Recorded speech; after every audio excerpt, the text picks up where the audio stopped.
ክንዛረብ ለንተን ሸዓተ ናይ ብፅዕና አንቀጻት ስለዚ አይ ቲንክ ሎም ማዓንቱን ተወዲናይኒ ግን ብዝተኻለ መጠን ክንዛረብለን ክፍተይ ኢና ክንወዳን ማለት እዩ ኣገዳሲት አንቀጽ ስለ ዝኾነት ማለት እሞ ዲያቆን ሓወይ ዲያቆን ኣቤል ብዛዕባ እታ ቀዳመይቲ ጥቕሲ ዘላ ብዙሕ ህዝቢ ምስ ረአየ ናብ እምባ ደይበ ዝተቐመጠኻ ደቂ መዛሙርቱ ናብ ቀረቡ ከም ዝነበረ ድማ ክምሮም ጀመረ ትብል ምናልባሽ መእተዊ ገበረልና ብዛዕባ ኩላ ብፍላይ ካብቲ ናይ አንድምታ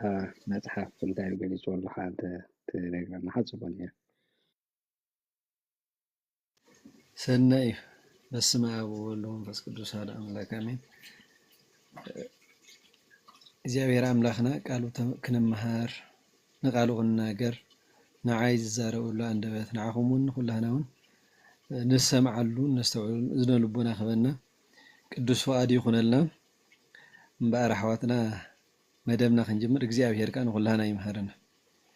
ንዓይ እንዳዛረበ ንዓኹም እውን እንዳስምዐ ንኩላህና ዝኸውን ትምህርቲ ክመረና ቅዱስ ፈቃዱ ይኹነልና። መጀመርተና እግዚአብሔር አምላክና ምስታ ግእዝ እንዳተሓዝና ተሪእና እንታይ ትብል ኣብታ ቀዳመይቲ ዘላ ወሶበረ ብዙሃነ ኣሕዛብ ይብል ኣሕዛብ ኢልዎም ፀዊዕዎም ኣርገ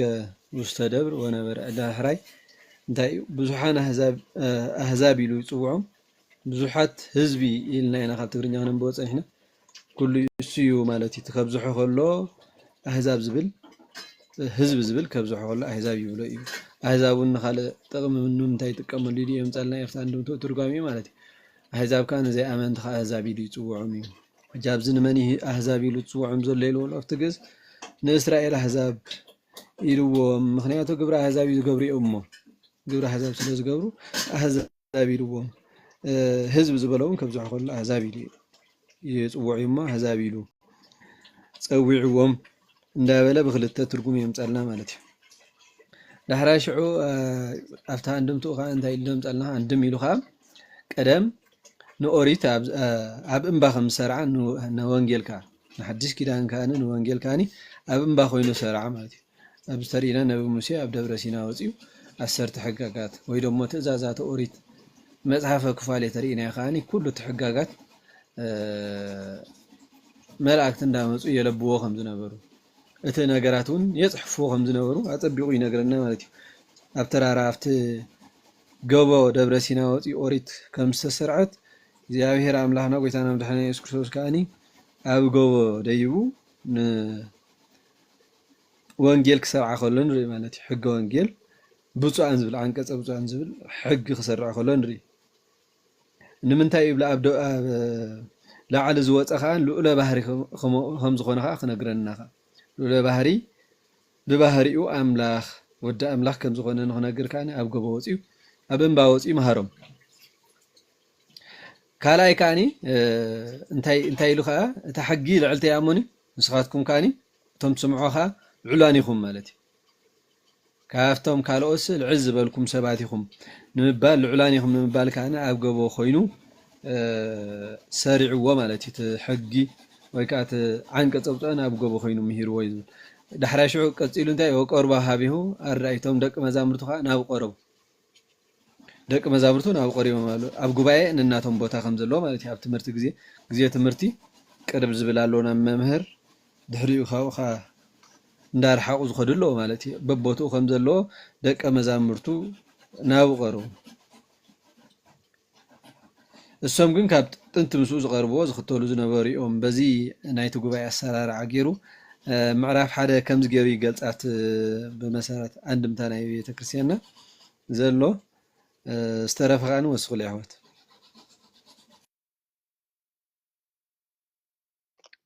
ቃልዮት የስማዕና ዲያቆን ሓውና ናይ ሓቂ ፅቡቅ ኣቀራርፃ እዩ ምናልባሽ ኣብዚኣ ሓሳባት ክህብ ዝኽእል እንተሊ ሞገስ ሓውና ምናልባሽ ግዴታ ኣይኮነን ግን ምናልባሽ ኣብዚ ኣርእስቲ ከተካፍለና ትኽእሎ ትምህርቲ እንተልዩ ነፃ ይትዕድል ንዓ ዕድል ክበካ ኽእል እየ ማለት እዩ ሞገስ ሓውና ሄሎ ኣለኹ ይስማዕ ኣሎ እወ ስማዕ ኣለኻ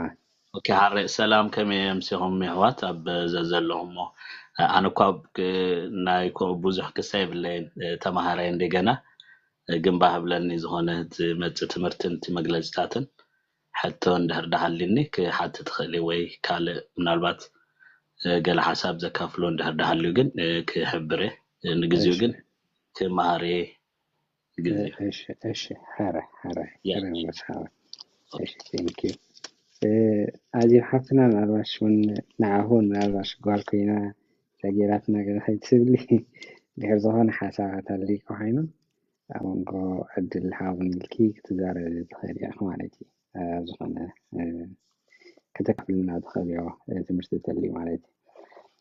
عبزا دياكون حاونا كلا زنحي أنا قل كروب حسابات كيف مالتي إذا معرف زيا إذا معرف حمشنا وانجلي ماتيوس أزيا طلق زبالة مستير زلوا معرفة معناته تناي بتصنع مجمر تاجي ويتعامل مرحنا يسوع كريستوس بسجا مستقل مهارة تمرت سلزخونا مالتي هجي أبتي كم زي حوادنا هقول صنحو قلت أنا هم مرحنا يسوع كريستوس بحزب مسرائيل أم بعدي بزبل قال لنا مستقمت أحدكم الأمرتون أبو قربو زبل الله هجي مستاني وإنجيل ماركوس سلسته عسى سلسته زلا ويكا مستاني لوكاس شدش عسى تخلت زلا نحب عنا زازيرنا بزح هزبي صغط كم زنبرمو كريستوس كا كابتم صغط زنبرو هزبي كاو قليلو نابت انبا كم زدي بينا أبزا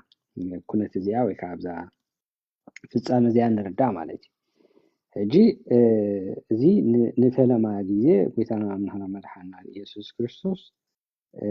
ብዛዕባ ብፅናሕ ዝመሃረሉ እዩ ማለት እዩ ብኦሪት እንድሕር ርኢናዮ ንኣብነት ኣብ ኦሪት ዘፀአት 19:3 እንድሕር ርኢናዮ ዝተፈለዩ ሰባት እዮም ምስ እግዚአብሔር ዝዛረቡ ነይሮም نابنت أب زعت 19:3 الحراري ناي موسى مس እግዚአብሔር كزرارم ناب انبالي بيبل حجي أب أوريت زنبرو نبيات ويكا فليات سبات مس እግዚአብሔር بقطع يزرارو نيرو مالتي حجي تي مس እግዚአብሔር مزراب زنبره بقطع نتوم فليات سبات نتوم استمرصو نتوم استحري سبات نيرو مالتي ኣብ ሓድሽ ኪዳን ግና ጎይታና ኣምላኽና መድሓኒና ኢየሱስ ክርስቶስ ስጋና ለቢሱ ከማና ኮይኑ ናብቲ ባህርና ኣትዩ ሰብ ብምዃን ዝተወልደ ብቐጥታ ምስ ኩሉ ምእመን ምስ ኩሉ ህዝቢ ዓለም ክዛረብ ጀሚሩ ማለት እዩ ስለዚ እዚ ናይ ሓድሽ ኪዳን እቲ እግዚኣብሔር ኣብ ብሉይ ኪዳን ነቶም ዝተሓረዩ ወይ ነቶም ዝተፈለዩ ነቢያት ቅዱሳን ኣብ ፈልዩ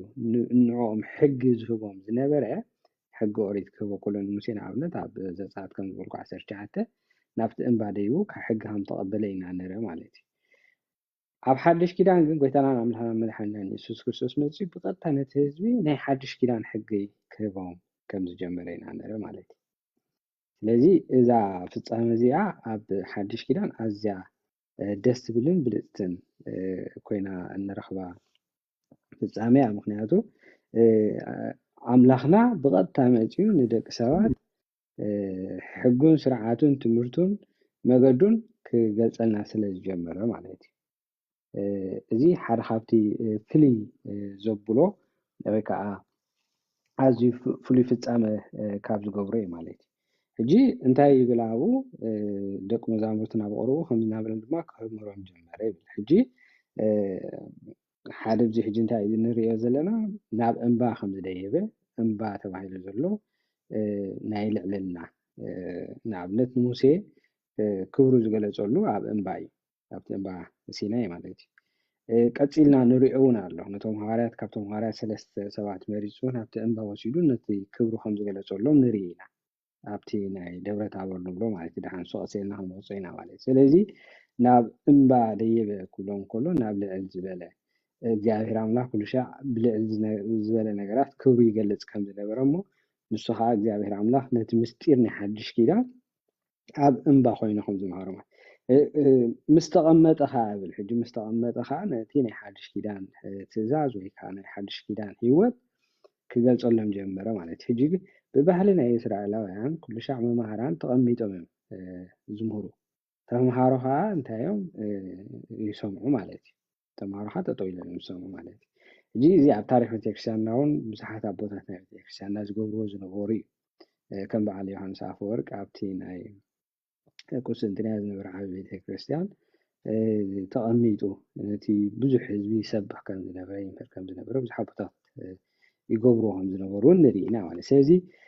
እዚ ካበይ ዝመፀ እንድሕር ኢልና እቲ ናይ ኣይሁዳውያን ልማድ እዩ ኩሉ ሻዕ እቲ መምህር ተቐሚጡ ስለ ዝምህር ዝነበረ ማለት እዩ ስለዚ እዛ ዓንቀፅ እዚኣ ፍለይቲ ዝገብራ ናይ ሓድሽ ኪዳን መንፈሳዊ ሕጊ ተክንምርሓሉ ዘለና ናይ ክርስቶስ ሰዓብቲ ተኮይንና እውን ክንልለየሉ ዘለና ክንፍለጠሉ ዘለና ወይ መንነትና ዝኾነ ህይወትና ዝኾነ ትምህርቲ ዝመሃረልና እዋን እያ ማለት እዩ እዋን እዛ ማንገፀ ብፁዓን ምዕራፍ 5 ዘላ እዚኣ ናይ ሓድሽ ኪዳን ሕጂ እዚ ጎይታና ኣምላኽና መድሓኒትና ኢየሱስ ክርስቶስ ናይ ብፅዕና ትምህርቲ ክምህር እንከሎ ከምዚ ናይ ሞራላዊ ሕጊ ይኮነን ከምኡ ጌርና ክንርድኦ የብልና ማለት ከምዚ ሞራላዊ ሕጊ ክንብል ከለናስ ሞራል ዝበሃል ከምዚ ዘይተፃሕፈ ሕጊ ተባሂሎም ዝገልፅዎ እዩ ከምኡ ይኮነን እቲ ህይወት ናይ ክርስትና እዩ ዝምህረና ዘሎ ማለት እዩ ኣብዛ ምዕራፍ እዚኣ ኣብዛ ዓንቀፅ እዚኣ እንታይ ኢና ንምሃር ዘለና እቲ ንሕና ሰዓብቲ ናይ ክርስቶስ ዝኾንና ክንፍለጠሉን ክንልለየሉን ምስ እግዚኣብሔር ሕይወት ክንገብረሉ ዘለና ህይወት እዩ ዝምህረና ዘሎ ማለት ስለዚ እዚኣ ኣዝያ ደስ ትብል ከም ክርስቲያን መጠን ካብ ኩሉ ሻዕ ነዘን ናይ ብፅዕና ቃላት ተባሂለን ተጠቂሰን ዘለዋ ናይ ፀጋ ሕግታት ተባሂለን ተገሊፀን ዘለዋ ነዚአን ከነስተማሃረንን ክነብረለን ስለ ዘለና እዩ ማለት እዩ ስለዚ ኩሉ ሻዕ ከም ክርስቲያን መጠን እዚአን መለለይና ወይ ከዓ መንነትና ዝኾና ቃላት እዩ ክርስቶስ ምሂርና ማለት እዩ ስለዚ ነዚ ይመስል እታ ዲያቆን ሓዊ ዘምፅኣ ክውስኸሉ ስለ ዘለኸ ካልኦት ኣሕዋት እውን ሓድሽ መፂኹም ስለ ዘለኹም ኣብዚኣ ምናልባሽ ከም መእተዊ ክትውስኹላ ትደልዩ ነገር ተልያ ክትውስኹ ትኽእሉ ኢኹም ማለት እዩ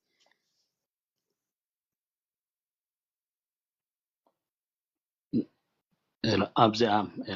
ኣለኹ ዶ ስማ ኣሎ ትስማዕ ኣላ ሓረብ ያው እንዳተገልፀ ከሎ ብስኢለ ምስ ከፈትኩ እዚያ ናይ ካቴና ትብል ኣላ ምስ መብርሂታቱ ትገልፅ ኣፕ ኣላ ሕጂ ዓቡሲ ናይ ቅዱስ ናይ ዮሃንስ ኣፈወርቅ መብርሂ ናይ ብዛዕባ እዛ ናይ እዚኣ ዝገለፀ ሓፃር ኣላ እሞ ንዓ ምናልባት እንታይ እቲ ሓሳባት ትብል እንታይ ኢሉ ገሊፁ ኣሎ ነዚኣ ክውስኽ ተተፈቕደለይ ምናልባት ቀፅል ሕጂ እንታይ ዝብል ክልተ ነጥብታት እዩ ኣልዒሉ ኣዝዩ ዝርዝራዩ ግን እቲ ሕጂ ዝረኸብኳ ዝያዳ ሕጂ እቲ ናብ እምባ ከይዱ ክምህር ዝኸኣለሉ ኣቅድም ኣቢሉ ዝገብሮም ዝነበረ ኣስተምህሮታትን ካልኦት ተግባራት እዚ ናይ ፈውስን ናይ ካልኦት ኣቀዲሞም ዝተነግሩ ፈቅዶ እንዳዞረ ፈቅዶ በቦታ እንዳኸደ እቲ ተኣምራትን እቲ ኣስተምህሮን ይህብ ነይሩ ግን እቲ ህዝቢ ከዓ እቲ ተኣምራቱ እንዳረኣየ ዝያዳ እንዳተሳሓበ በቲ ዝገብሮ ኩሉ ሰዓብዩ እንዳበዝሐ ምስ ዝመፀ ኩሉ እንዳሰዓቦ ምስ መፀ ኣብ እምባ ፀኒዑ ኣብኡ ኣኪቡ እቲ ናይ ትምህርቲ ክህብ ዝጀመረሉ እዩ እዚ ከዓ ኢየሱስ ክርስቶስ መርኣያ እቲ ናቱ ትሕትኑ እዩ ከምቶም ካልኦት ከምዚ ይረኣየለይ ወይ ከዓ ክስሙዕለይ ዘብል ዘይኮነስ ምኽኣለ ነይሩ ኣብ ከተማታት ኩሉ እቲ ደድሕሪ እንዳሰዓቡ መፅዮም ክብሎ ከሎ ኣብ ከተማ ኣኪቡ ኣብኡ ክምህሮም ምኽኣለ ነይሩ እንተኾነ ግን ኣብቲ ናይ ፀምፀም ርሕቕ ዝበለ ፅሙቕ ቦታ ኣብ እምባ ክምህር ምኽኣሉ እቲ ሓደ መርኣያ ትሕትኑ እዩ ዝብል ንሱ ከዓ ኣብኡ ኮፍ ምስ በለ እቶም ደቀ መዛሙርቱ ከዓ ቀሪቦም ኮፍ ኢሎም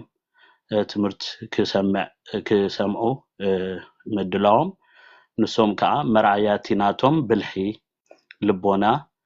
ካብ ግዜ ናብ ግዜ እንዳዓበየ ክመፅእ ከሎ ዘርእየና እዩ ማለት እዩ ልክዕ ከምቶም ካልኦት ተኣምራት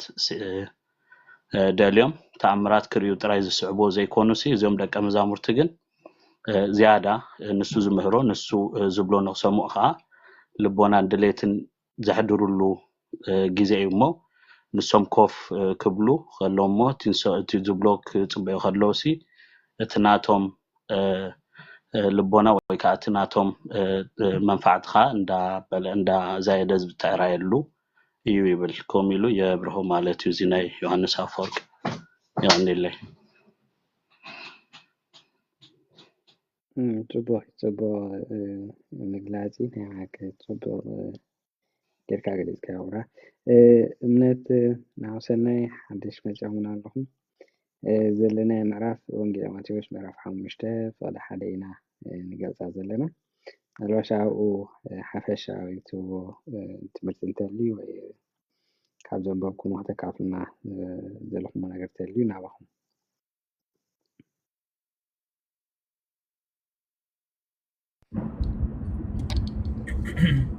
ካብ እግዚአብሔር አቦና ካብ ጎይታና ካብ ኢየሱስ ክርስቶስ ካብ አምላኽና ረዳይና መራሒና መጋቢና መድኃኒና ዓቃቢና ብርሃንና መንፈስ ቅዱስ ረድኤት ቸርነት ምሕረት መገቦት ምስኩላትና ይኹን አማላጅነት እመቤታችን ድንግል ማርያም ቅዱሳን በረከት ምስኩላትና ይሕድር ናይ መላእክቲ ሓልዋ ይፈለየና ሰላም ክርስቶስ ምስኩላትኩም ይኹን ኣብ ላዕሊ ዘለኹም ኣሕዋት ኣብ ታሕቲ ዘለኹም ቤተሰብ እግዚአብሔር ዲያቆን ሓወይ يقدمنا ندحن ድሕር ዝኽእል ኮይኑ እዘይ ለድሓን ሓሳብ ክንፀግም ናይ ክዛረብ ጸኒሑ ናውሰና ካይ ክዛረብ ዘሎ መስለኒ ተቀጽል ኦኬ ሓራሽ ኦራይት ማቴዎስ ወንጌላዊ አቅራጺ ቀርጽ ከም ዝነበረ ካብ ስራሕ ሕዚ ናብ ስራሕ ተፀውዕ ይቋራረጸካ ኣሎ እምነት ይስማዕ ኮኔክሽን ህማ አለ መስለን ባኻ ካብ መኪና ወይ ገላ አይተሉ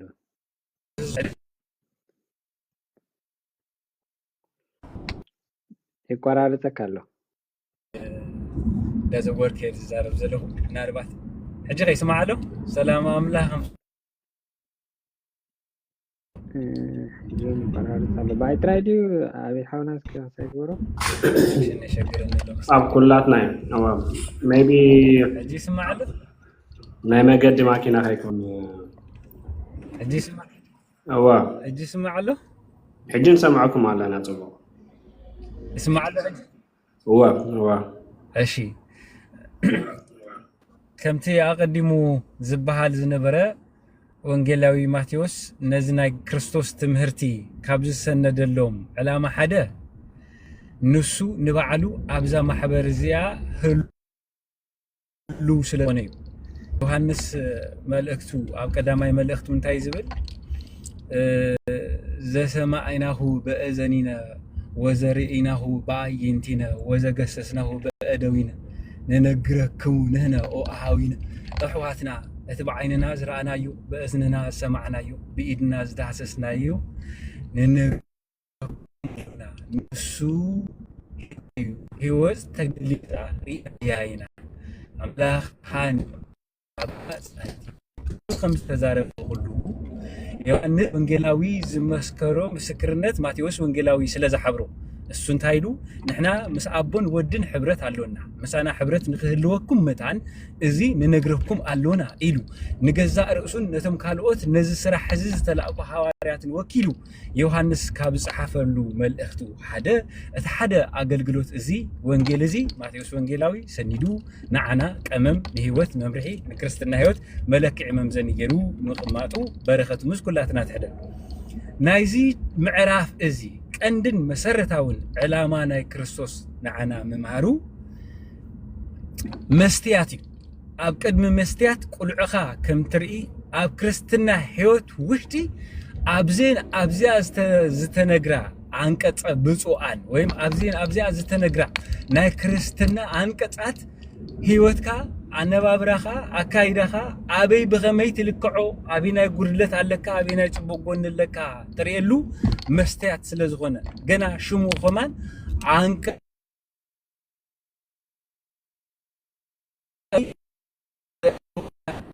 مثل مستسالقان مس ملاقصتي زي كده بتحد وجن يبلمو بتحد وجن دما اص انت تكل تحابو مهازماي انت تهب فريها ببجزيها عبدن دسروبا زتتخلت قرب بب عمتو فريها كم تهب إلو دما مزمرنياو داويت بتنبيت زتزاربو قال لك حدا سب اب كريستوس اللخو مس كريستوس اللخو كبل انت خوينو ابز روبازي زتتخله كابز روبازي ماي زستي بز روبازي زتطعن زلملمن فره كهلو سلازقبا عنقص بصوان ناي بصنا عنقص ويم ارست تمهرت صدقي ويم تمهرتي حقنت تمهرت ميزان تمهرت كريستنا تمهرت منفساينت مالتي زمانم سب ابزيا وشتي كابتن ابزيا وشتي تتقيسن زلوا حنتن نخول سب بماعره نتي صادق زبحالن نتي عب رغرغ حاتيات وشتي زلوا اكالن بمعره زتقبؤهم نجر انتايا انتلنا بمنفس دخاتات منغست املاخنا اتم يامو بصوان يوم تبلال توم صادقان بصوان كلوم يبلنان بمبالوم اتوم حطان دخومان دما اب قدم እግዚአብሔር دخومي حطئي اب قدميخا خقوم عقمن ግርማን መጎስን يبلين نسخا غنا عقمي ጉልበተይ መጎሰይ ክብረይ ማንነተይ ጽድቀይ ብርሃነይ ኢኻ አባኻ ጸልማት የለንሞ ብርሃን ካካፍለኒ እናበሉ እቲኦም ብጽድቆም ትሕትና እቲኦም ድማ በኃጢአተኛነቶም ተአማኒነት ሒዞም ዝመጽሉ መንፈሳዊ ጸጋ ዝረኽብሉ ሚዛን ክርስትና ትምህርት አንቀጸ ብጽዋን አብ ጎቦ ወሲድዎም ጎቦ ናይ እምነት መለክዒ ናይ እምነት መምዘኒ ቅዱስ ዳዊት አኽራን እንተ ተናውጹ እምባታት እኮ እንተ ተናቃንቁ ይልሉ እምባ ተባሂሉ ዘሎ መጨረሻ ጥርዚ ናይ ትምህርቲ መጨረሻ ጥርዚ ናይ ተልእኾ መጨረሻ ጥርዚ መንፈሳዊነት ዝበጽሑ ሰባት ከይተረፉ ካብ እምነት ከም ዝነቃንቁ ግን ንሳቶም ወላ ይነቃንቁ እምበር መሰረተይ ሚዛነይ ኣብ ክርስትና በአንቀጸ ብጻን ውሽጢ አሲረያ ስለዝነብር ክነብርም ስለዝግባአኒ ንምንባርም ስለዝተዓዘዝኩ ኣብዚ ውሽጢ ዝን ህይወተይ ስለዝረኽባ አይናወጽኒ አርአያ ምሳሌ ክርስቶስ እዩ መምህረይ ክርስቶስ እዩ ንክርስቶስ ዝመሰሉ ኩሎም ምሳና ከሐብሩ ምስኦም ክነሐብር ሓጎስ ሙሉእ መታን ክኸውን ኢሉ ዮሐንስ ሓጎስና ሙሉእ መታን ክኸውን ኢና ነዚ ንነግረኩም ዘለና ይብል ሓጎስና ሙሉእ ክኸውን መታን ኢና ነዚ ንነግረኩም ዘለና ክርስቶስ ሓጎስና ሙሉእ መታን ክኸውን አቃውማና ክርስትና ዘለና ንጽህና ዘለና ሚዛን ዘለና ቅርብነት ዘለና እምነት ዘለና ትብዓት ዘለና ጽንዓት ዘለና ናይ ንስሐ ህይወት ዘለና ናይ ምክረ ካህን መምልላስ ዘለና ናይ ቤተ ክርስቲያን አስተምሮ ምጽናዕ ዘለና ናይ ሐሳብ ቤተ ክርስቲያን ምቅዳም ህይወት መታን ክጋሃድ ክርስቶስ ንሐዋርያት በሐዋርያት ምትክ ንዓና በሐዋርያት ውክልና ንኹላትና ሒዙና ናብ ጎቦ ወፂው አንቀጸ ብጹዓን ሚሩና ኣብ ጎቦ ወፂው ዝብል ዘሎ ናይ ብሕትውና ምሳሌ ኣብ ጎቦ ወፂው ዝበሃል ዘሎ ናይ ጽሞና ምሳሌ ኣብ ጎቦ ወፂው ተባሂሉ ዘሎ ድማ ካብቲ ጫውጫው ዝበዝሖ ዓለም ናብቲ ንሱ ዝዛረቦ አንድም ኣብ በሪኽ ዝተቀሰቀለ ሰብ ነቶም ኣብ ታሕቲ ዘለዉ ኩሎም ከም ዘሪኦም እያሃቱ ማሃይቶታ ከመ ያንብርዋ ታይተ ከፈር ኣብ ትሕቲ ዓራት ከቐምጥዋስ መብራህቲ አየብርሁን እዮም መብራህቲ አብሪሆም ግና ኣብ ቀንዴል ኣብ መትራስ ወይም ትራስ ወይም ድማ ኣብ ላዕሊ መቅረዝ እዮም ድሰቅልዋ እዚ ድማ ንምንታይ እዩ ብርሃን ክትህቦም ያ ስለዚ ኣብ በሪኽ ዝተሰቀለ ክርስቶስ መበረኽ ስለዝሳነ ወይም በባህሪው በሪኽ ስለዘይኮነ አይኮነ እንታይ ዳ ሰብ ኣብ እምነት እንባ ደይቡ ነቶም በእምነት ፈተና ከመጹ ዝኽእሉ መለክዒታት ኃይል ጸጋ መንፈስ ቅዱስ ተቀቢሉ ክረግጾም ክቆጻጸሮም ክሪኦም ክመዝኖም ንገዛ ርእሱም ክመዝን ክርኢ ክልክዕ ስለዝኽእል ክኽእሉን ስለዝግብኦ መታን ከስተምህርዩ ክርስቶስ ና በሪኽ እንባ ወሲዱ አንቀጸ ብፁዓን መሃሮ ሐዋርያትም ናይ ብስለቶም መለክዒ ናይቲ ዝሰምዕዎ ዝነበሩ ርድኢቶም መለክዒ ቀሪቦም ሐዋርያት ንክርስቶስ ክእዝዝዎ ወይም ክእዘዝዎ ወይም ድማ ከሐትዎ ዕድል ናይ ምርካብ ዝበለጸ ዝሰፍሐ ትምህርቲ ናይ ምልካብ ጉባኤ ናይ ቤተ ክርስቲያን ዝዝከረሉ ትምህርቲ ዝዝከረሉ ጉባኤ እዩ ዝተረፈ ዘጉደልክዎ ዝተጋገኽዎ በኣፈ መልኣክ ይታርመለይ ቃልዮ ተስማዓልና ቀጽሉ ይሆን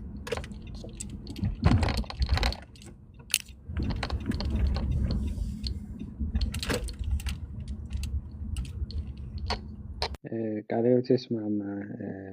እናትሐውና ካልኦት ኣሕዋት ናብ ሰናይ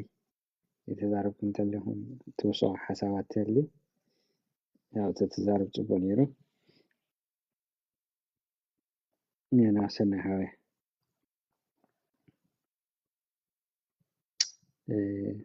ኦኬ ኣይተሐውን ማለት እሞ ናብታ ካልአይቲ እንተነሰግር ጽበት ነይራ ካልአይቲ ተቀስንተያ ትብል ብመንፈስ ድኻታ ዝኾኑ መንግስተ ሰማያት ናቶም እያ እሞ ብፅዓን እዮም ትብል ቃል ኣላትና እዚያ ደስ ትብል ቃል እያ ብመንፈስ ድኽነት ዝበሃል እንታይ እዩ እቲ ብፁዕ ተባሂሉ ዘሎ እንታይ እዩ እቲ ብፁዕ ተባሂሉ ዘሎ እንታይ ዝነግር ቃል እዩ እቶም ብመንፈስ ድኻታት ተባሂሎም ዘለዉ ከዓ መንግስተ ሰማያት ናቶም እያ እሞ ብፅዓን እዮም ተባሂሎም ዘለዉ ንምንታይ እዩ እዛ ቃል እዚኣ ጎይታና ኣማላ መድሓኒትና ኢየሱስ ክርስቶስ ጠቂስዋ ወይ እንታይ ክብል ስለ ዝደለየ እዩ ያ ዲስካስ ንገብረላ ተዘራረበላ ጽቡቅ ነይሩ ቀጽሉ ኣሕዋት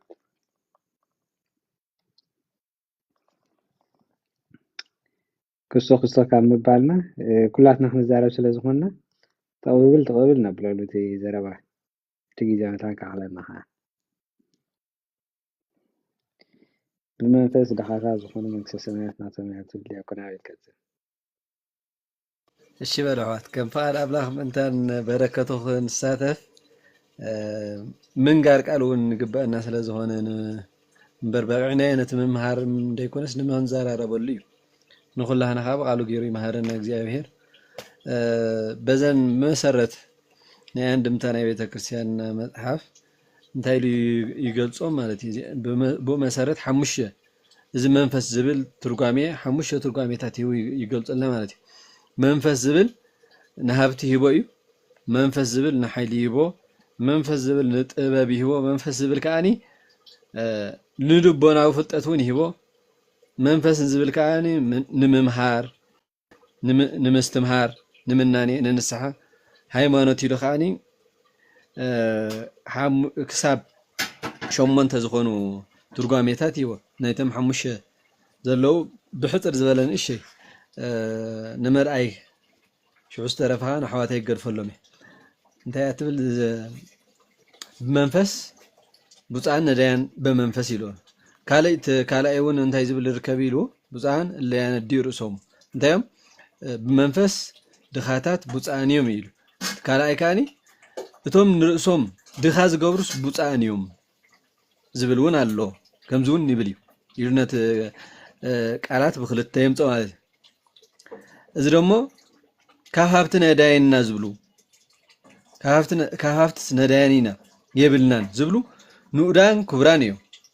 ሃብትን እግዚኣብሔር እምበር ሃብቲ ንዓናስ እንታይ እዩ ሃብትስ ናይ እግዚኣብሔር እምበር ንዓናስ እንታይ እዩ እግዚኣብሔር ግን ናይ ባህሪ እዩ ናይ ባህሪ እዩ ስለ ዝኾነ እግዚኣብሔር ናይ ባህሪ እዩ ይሰማምዕ እዩ ይብሉ ማለት ሕጂ እዚኦም ግን እቲ ሃብቶም ግን ከመይ ክኸውን ኣለዎ ቅድም ይብል እቲ ሃብቶም ግን ከም ኣቦና ኣብርሃም ከም ኣቦና እዮብ ክኸውን ኣለዎ እቶም ብፁዓን ክበሃሉ ኮይኖም ተሃፍቶም ከም ናይ ኣቦና ኣብርሃምና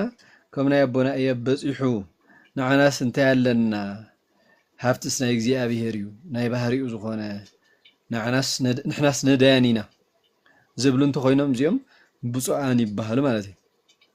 ካልኣይ ከዓ ንሽዑ ብፁዓን ኢሉ መንፈስ ኢሉ ዘሎ ከዓ ሽዑ እንታይ ይገብሮ ብሓይሊ ከዓ ይትርጉሞ ማለት እዩ ካብ ሓይሊ ነዳያንና ዝብሉ ሰብነቶም ሓያላን እንከለዉ እንታዮም ድኹማት ኢና ዝብሉ እዚኦም ንኡዳን ወይ ከዓ ክቡራን እዮም ኢሉ ብፁዓን ዝብል ከዓ እቲ ብፁዓን ዝብል ካልኣይ ሳልሳይ ትርጉሙ ከዓ እንታይ ንኡዳን እዮም ክቡራን እዮም ከዓ ይብሎም ማለት እዩ ሕጂ ሓይልስ ናይ እግዚኣብሔር እምበር ንዓናስ እንታይ ኣለና ምክንያቱ ናይ እግዚኣብሔር ሓይሊ ናይ ባህሪ እዩ ኢሎም እቲ ሓይሊ ንእግዚኣብሔር ሂቦም ንገዛ እርሶም ከዓ እንታይ ገብሩ ድኹማን ገብሩ ማለት እዩ ነዚኦም ከዓ ንብፁዓን ይብሎም ማለት እዩ እቲ ሓይሎም ግን ከም መን ክኾን ኣለዎ ይብል ቅድም ከም ኣቦና ዳዊት ክኾን ኣለዎ ከም ሳምሶን ክኸውን ኣለዎ ከም ይፍታሄ ክኸውን ኣለዎ ከም ጌዴዎን ክኸውን ኣለዎ ከም ባራቅ ክኸውን ኣለዎ ከምዚኦም ኮይኖም ግን ድኹማን ኢና እንተኢሎም ብፁዓን ኢና ንብሎም ማለት እዩ ዳሕራይ ከዓኒ መንፈስ ዝብል ከዓ ንመን ይህቦ ንጥበብ ማለት እዩ ካብ ጥበብ ነዳያን ኢና ካብ ፍልጠት የብልናን ንዝብሉ ከዓኒ እዚኦም ከዓኒ ብፁዓን ይብሎም ክቡራት እዮም ንኡዳን እዮም ይብሎም ማለት እዩ ጥበብ ስን እግዚኣብሔር ናይ ገዛ ርእሱ ናይ ባህሪ እምበር ንሕናስ እንታይ ጥበብ ኣለና ዝብሉ ነገር ግን ከም ዝድብሉ ሰባት ከዓ መን ክኾኑ ኣለዎም ከም መን ክመኾኑ ኣለዎም ከም ኣቦና ሰሎሞን ከም ኣቦና ሲራክ ኮይኖም ጥበብ እንከለዎም እንታይ ዝብሉ ንሕናስ ጥበብ ስናህናስ ኣይኮነን ናይ እግዚኣብሔር እዩ ናይ ባህሪ እዩ ዝብሉ እዚኦም ከዓ እንታይ ይብሎም ንኡዳን እዮም ክቡራን እዮም ይብሎም ማለት እዩ ብፁዓን ንዝብል ማለት ኣሞ ኣብቲ ክንደይ በፂሕ ኣለኹ መበል ራብዒቲ በፂሕ ኣለኹ ሰለስተ እንታይ ርኢና ኣለና ሃብቲ ሓይሊ ጥበብ ዝብል ማለት እዩ እዚ ደሞ ሕጂ ኣብ ራብዓይ ደሞኒ ልቦናዊ ፍልጠት ማለት እዩ ብልቦናኦም ፈላጣት እንከለዉ ልባዊ ዝበፅሑ ማለት እዩ ልባዊ ዝበፅሑ ቦታት ከዓ ካብቶም ማዕረጋት ማለት እዩ ንጽሕ ዝጋ ንጽሕ ነፍስ ንጽሕ ልቦና ማለት እዩ መጨረሻ ኣብቲ ሳልሳይ ንጽህና ዝበፅሑ እዚኦም ከዓኒ ፈሊጦም እንከለዉ ነዚ ከዓ ነዚ ሳልሳይ ማዕረግ ከዓ እንታይ ኢልዎ ነዚ ሳልሳይ ማዕረግ ብመንፈስ ዝብል ትርጉም ሂቦ ኣሎ ማለት እዩ ኣብዚ ከዓ ናይ ቅዱስ ዮሐንስ አፈወርቅ ታሪክና ናይ መን የምፅእ ናይ ንጉስ ናይ ተሰሎንቄ መኮንን ዝነበረ ዮሐንስ አፈወርቅ ክሓቶ ከሎ ታሪክ የምፃልና ከም ታሪክ ማለት እዩ ኣብዚ ሕጂ እንታይ ይብል ቅዱሳንሲ እንዳፈለጡን እንዳዓበዩ ክኸዱ ከለዉ እንዳረቑ ክኸዱ ከለዉ ንምንታይ እዮም ኣይንፈልጥን ኢና ዝብሉ ኢሉ ምስ ሓተቶ ሽዑ እንታይ ይብሎ ዮሐንስ አፈወርቅ ሽዑ እንታይ ልምልስ ቅዱስ ዮሐንስ አፈወርቅ ኣብቲ ነዚ ሕቶ እዚ ክምልስ ከሎ ንስኻ ኣብ ሃገርካ ኣብ ተሰሎንቄስ ከመይ ኢልካ ትነብር ይብሎ ኣነስ ኣብ ሃገረይ ልዕሊ ኩሉ ሰብ ኮይነም እነብር ኣለኹ ብሎ ሕልፍ ኢልካ ኣብ ቂሳርያ ምስ ትኸይድከ ይብሎ ኣብኡስ ዝመዓራረየኒ ኣሎ ዝበልፀኒ እውን ኣሎ በሎ ሕጂ ሕልፍ ኢልካ ከዓኒ ናብ አንጾኪያ ምስ ትኸይድከ በሎ ናብኡ ምስ ትኸይድከ ከመይ ዝመዓራረየኒ ኣሎ ሕልፍ ኢሉ ካብኡ ዝመዓራረየኒ ኣሎ ካባይ እውን ዝበልፀኒ ኣሎ ይብል ዳሕራይካ ሕልፍ ኢልካ ናብ ቁስጥንጥንያ ምስ ትኸይድከ ምስ በሎ ከዓኒ ኣውስ ምህላዊ ከማን ዘይፈልጥ ክህሉ ክእል እዩ ዝፈልጠኒ እውን ክህሉ ክእል እዩ እንዳበለ ሕጂ እንታይ እንዳገበረ ኮይዱ እቲ ቦታታት እንዳረሓቀ ከይድ ከሎ ክሳብ ዘይፈልጥዎ እውን ኮይኑ ማለት እዩ እምበኣር ኢሉ ሽዑ ናይ ቅዱሳን ነገር ከዓ ከመይ ይብሎ ካብኦም ብፍልጠት ዝዓቢ ካብኦም ብፍልጠት ክብ ዝብል ምስ ረኣዩ ምክንያቱ ንጽሕ ልቦና ዝበፅሑ ቦታት ነጽሮተ ስሉስ ቅዱስ ነጽሮተ መላእክት ኩሉ ይርዩ ስለ ዝኾኑ ካብኦም ብፍልጠት ዝዓቢ መላእክቲ ካብኦም ዝበልፁ ቅዱሳን ከምኦም ክሪኡ ከለዉ ሽዑ እንታይ እዮም ዝብሉ እዚኦም ንህና ፍልጠትስ እንታይ ኣለዎ ናይ ሕዋትና ንህና ፍልጠትስ እንታይ ኣለዎ ናይ እግዚኣብሔር ፍልጠት ዳእዩ ናይ ባህሪኡ እንዳበሉ ንገዛእ ርእሶም ትሕት ዘብሉ እዚኦም እንታይ እዮም ኢልዎም ብፁዓን እዮም ንኡዳን እዮም ክቡራን እዮም ይብሎም ማለት እዩ ናይ መወዳእታ ከዓ ንሽዑ አንድም ኢሉ ዘምፅኣ ማለት እዩ እቶም ብምምሃር ብምስትምሃር ብምናኔ ብንስሓ ብሃይማኖት ሰብነቶም ዘድክዩ ንሳቶም እንታይ እዮም ብምምሃር ኢልዎ ዘሎ ኮፍ ኢሎም ኣብ ጉባኤ እንዳተምሃሩ ኮፍ ኢሎም ቃል እግዚኣብሔር ኣብ ዝመሃረሉ ቦታ ዘሕልፍዎ ብምስትምሃር ከዓ ኮፍ ኢሎም ቃል እግዚኣብሔር እንዳመሃሩ ቃል እግዚአብሔር እንዳነገሩ ብምምናኔ ከዓኒ ናይ ዓለም ሃፍትን ናይ ዓለም ንብረትን ንዕቆም ዝነብሩ ብንስሓ ከዓ ኩሉ ግዜ ከዓ እንዳተነስሑ ዝነብሩ ብሃይማኖት ከዓኒ ኣብ እምነቶም ኣብ ሃይማኖቶም ፀኒዖም ዝነብሩ እዚኦም ከዓ እንታይ ኢሎም ምንቲ እዞም ነገራት እዚኦም ሰብነቶም ዘድክዩ ሰባት ከዓ እንታይ እዮም ምንቲ እዞም ነገራት እዚኦም ኢሎም ሰብነቶም ዘድክዩ ሰባት እንታይ ይብሎም ንኡዳን እዮም ክቡራን እዮም ይብሎም ማለት እዩ ሕጂ ናይዚኦም ንኡዳንን ክቡራንን ዘብሎም ከዓ እንታይ እዩ እስመ ሎሚ እቲ መንግስተ ሰማያት ከመይ መንግስተ ሰማያት እንታይ ናቶምያ ማለት ናቶምያ ክበሃል ከሎ እንታይ እዮም ስለ ዝወርስዋ እዩ ኣነ ይሓኸውን ኣሕዋትን እሽተይ እንዳገበርና እንተኮይኑ እስቲ ንገሩን ኢኹም ካሕፅሮ ተለን እንተኮይኑ بمسارة عندهم نبيت كريستيان مصحف كمزين زبل ترجم هو ولا ما أسفحكم كأتناجيركمنا سنة ጽቡቕ ኣገላልጻ እዩ ዲያቆን ሃበይ እግዚኣብሔር ይባርካ መጎስ ሓውና ምናልባሽ ኣብዛ ትበሃል ዘላ እንታይ ክትወስኸላ ትኽእል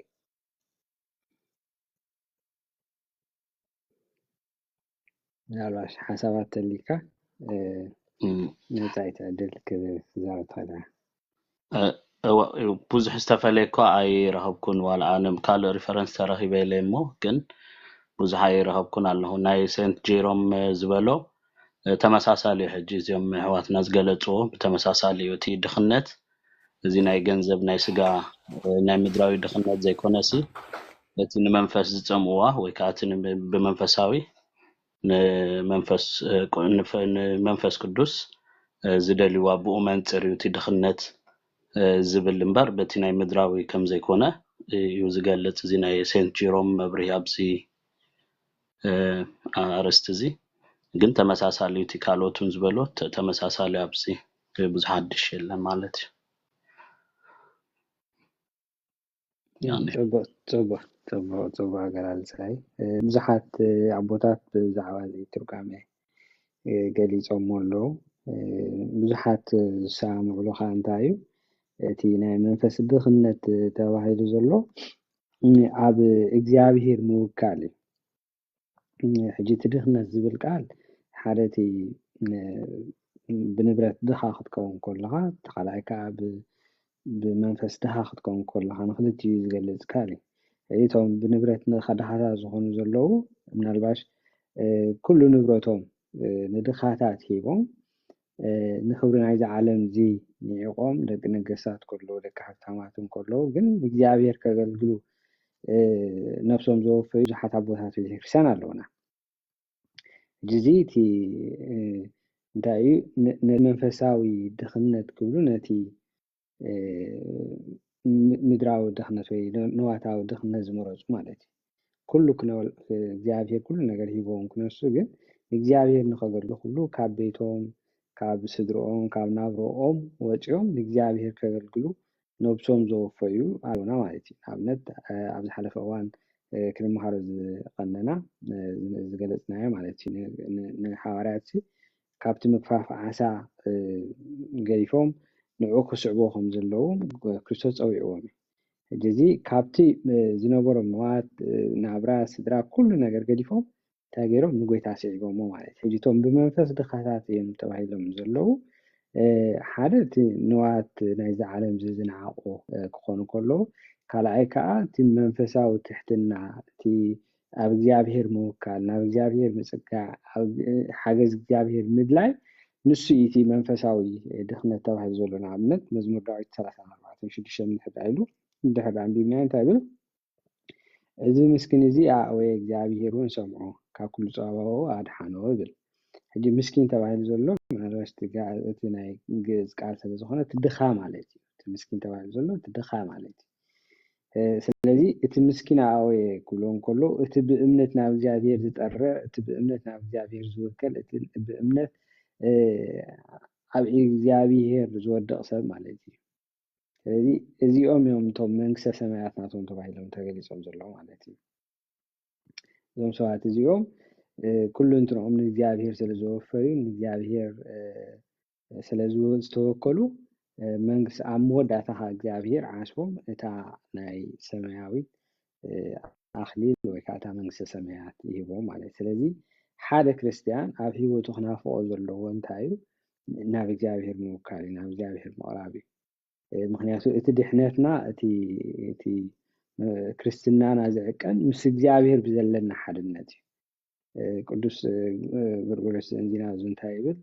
እቶም ዝድሕኑ እቶም ምስ እግዚኣብሔር ሓድነት ዘለዎም እዮም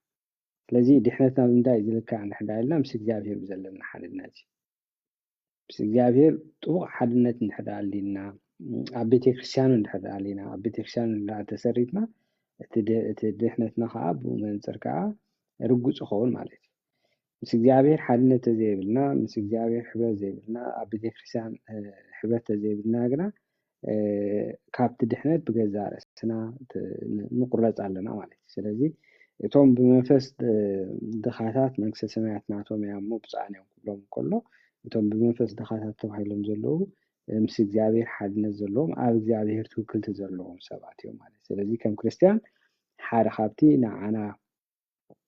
መለለይና ክኸውን ዘለዎ ነገር ምስ እግዚኣብሔር ብንገብሮ ሓድነት እዩ ማለት ክርስቲያን ዝበሃል ምስ ክርስቶስ ሓድነት ዘለዎ እዩ ማለት ስለዚ በዚ መሰረት እዚ እዛ ቃል እዚኣ ነቲ ናይ ክርስቲያናዊ ምግባርና ሂወትና ናብራና ትገልጽ ቃል እያ ማለት ስለዚ ከምኡ ኮይና ክንርከብ እግዚኣብሔር ብፀጉ ይደግፈና ካልኦት ምናልባት ሸውሓት ወፂኦም ናሁሰናይ ሓወይ ኣብዛ ዘላ ሓሳባት ቀጥል ቃል ህይወት ቃል ሰናይ ቃል በረኸት ክቡራት ኣሕዋት ሰላም ኣምላኽ ንዓኹም ይኹን ቃል ህይወት የስማዓልና ብድጋሚ ኣጋጣሚ መስመር ከኣብየን ዝፅኒሑ ያው ገሊጽኩም ኢኹም ትምህርቲ ምናልባሽ ንዑን ደግም ተዘይኮይና ንበረኸት ብሓፈሻ ስፋሕ ቢልኩም ስለዝገለጽኩሞ እግዚአብሔር ናይ ዝበና አገልግሎትኩም ይባረከልኩም ኣዝዩ ደስ ዝብል ትምህርቲ ኣዝዩ ጎይታ ንመጀመርታ ጊዜ ካብ ማቴዎስ ወንጌል ምዕራፍ 1 ካብ 1 ጀሚርካ ሳብ ምዕራፍ 4 ዘሎ ብዛዕባ ናይ ክርስቶስ ልደቱ ክሳብ ጥምቀቱ ብዲያብሎስ ምፍታኑ ገለ ዝገልጽ እዩ ንመጀመርታ አፉ ከፈተ ማለት ትምህርቲ ጀመረ ክርስቶስ አምላኽና ንመጀመርታ ጊዜ አንቀጽ ብፃን ወይ አንቀጽ አባጊዕ ዝብል ትምህርቲ ዝመሃረሉ ትምህርቲ እዩ እዚ ከዓ ናይቶም ብፃን ዘብሎም ነገራት ኢሉ ዘርዚርዎም ኣሎ ኣብቲ ምዕራፍ 1 ወይ ድማ ኣብቲ ፍቅዲ 3 ተዳሪና መንፈስ ዝኸታ ዝኾኑ መንግስት ሰማያት ናቶም ያሞ ብፃን እዮም እዚ ማለት ኣሕዋትና ክትገልጽዎ ጸኒሕኩም ማለት ኩሉ ከም ተሐዋርያ ቅዱስ ጳውሎስ ዝበሎ ኩሉ መዝገብን ጥበብን ፍልጠትን ኣብ ኢየሱስ ክርስቶስ ተሰዊሩሉ ኢሉ ኩሉ መዝገብ ሓቂ መዝገበ ህይወት መዝገበ ፍልጠት መዝገበ ኩሉ ነገራት ኣብ ክርስቶስ ተሰዊሩሉ ኢሉ ሐዋርያ ቅዱስ ጳውሎስ ስለዚ ቅዱሳን አቦታት በቂዖም ኣይበቃዕናን ፍልጠት ሒዞም ፍልጠት ናይ እግዚአብሔርን ሃፍቲ ከለዎም ሃፍቲ ናይ እግዚአብሔር ኢሎም ዝኣምኑ ብፃንዮም ዝብል ብፅና ሒዞም እንበዓል መን ተላኢልና ሓደ ካብቶም መሰረት ናይ እምነትና ተባሂሎም ወይ ሰርወ እምነት ተባሂሎም ጽውዑ ንበዓል አቦና አብርሃም ማለት አቦና አብርሃም ታሪኹን ፈልጠይና አሁን ክገልጾ ሓድሽ ኣይኮነን ብኩሉ ሃፍቲ ረኺቡ ኩሉ ፍልጠት ተዋሂቡ ኩሉ ጸጋ ሒዙ ግና እዚ ሃፍቲ እዚ ናይ እግዚአብሔር ኢሉ ሃፍቱ ንድኻታት እንዳማቐለ ንጽጉማት እንዳሐገዘ ዝነበረ እዩ ማለት እዩ በሃፍቱ ከይተመክሐ በቲ ዝነበሮ ጸጋታት ከይተዓበ ብትሕትና ናይ እግዚአብሔር ኢሉ ዝኣመነ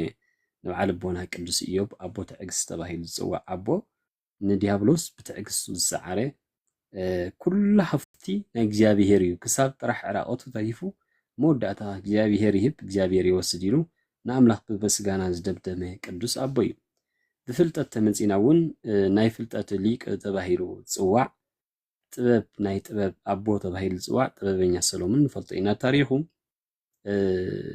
ኩሉ ነገራት ካብ እግዚአብሔር ምዃኑ ኣሚኑ ጥበብ ንመጀመርታ ዝለመነ ኣቦ እዩ ካልኦት ሃፍቲ ዝና ስም ክልምኑ ከለዉ ስና ኦ ኣምላኽ ነዚ ብዙሕ ዝኾነ ህዝቢ ኢሉ ቀዳማይ ነገሥት ምዕራፍ 3 ዘሎ ካብ መብዝሑ ዝተላዕለ ቆፂርካ ዘይውዳእ ህዝቢ ኣነ ዘይጠቅም ሰብ እየ ኣነ ህፃን እየ ነገር ግና ንስኻ ወሃቢ ጥበብ ኢኻ እሞ ጥበብ ምስ ተውዓል ሃበኒ ብምባል ኣዝዩ ብሉፅ ዝኾነ ጥበብ ዝለመነ እዩ ጥበበኛ ሰሎሞን ብጥበቡ ዝፍለጥ ኣቦ ብጥበቡ ዓለም ሙሉእ ዘደነቐ ኣብ ዓለም ዘሎ ፍላስፋታት ክሳብ ሕጂ ካብ ናቱ ጥበብ ሓንቲ ነጥብ ዘይልዓሉ ቅድሚኡ ዝነበሩ ነገስታት ድሕሪኡ ዝመፁ ነገስታት ንዓኻ ዘርክብ ነገር የለን ኢሉ እግዚአብሔር ኩሉ ነገራት ዝሃቦ ግና ብሃፍቱ ዘይተመክሐ ማለት እዩ ከም ሐዋርያ ቅዱስ ጳውሎስ ዝበሎ እቲ ዝምካሕ ብሓይሊ ኣምላኽ ይመካሕ ኢሉ ኣነ ግና ኢሉ ሐዋርያ ቅዱስ ጳውሎስ ገላትያ 6:14 ተራእሚኛ ብዘይካ እቲ ኢየሱስ ክርስቶስ ዝሰቀለሉ መስቀል ተዘይኮይኑ ብኻልእ ኣይምካሕን ኢሉ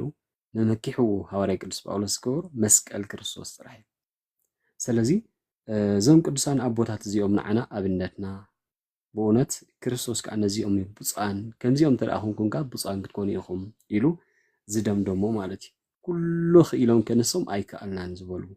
ኩሉ ፍልጠት ተዋሂቦም ክንሱ ፍልጠት ናይ እግዚአብሔር ኢሎም ዝኣመኑ ብፁዓን እዮም ብምባል ክርስቶስ ብፅንኦም ዝመስከረሎም ቅዱሳን ኣቦታት እዮም።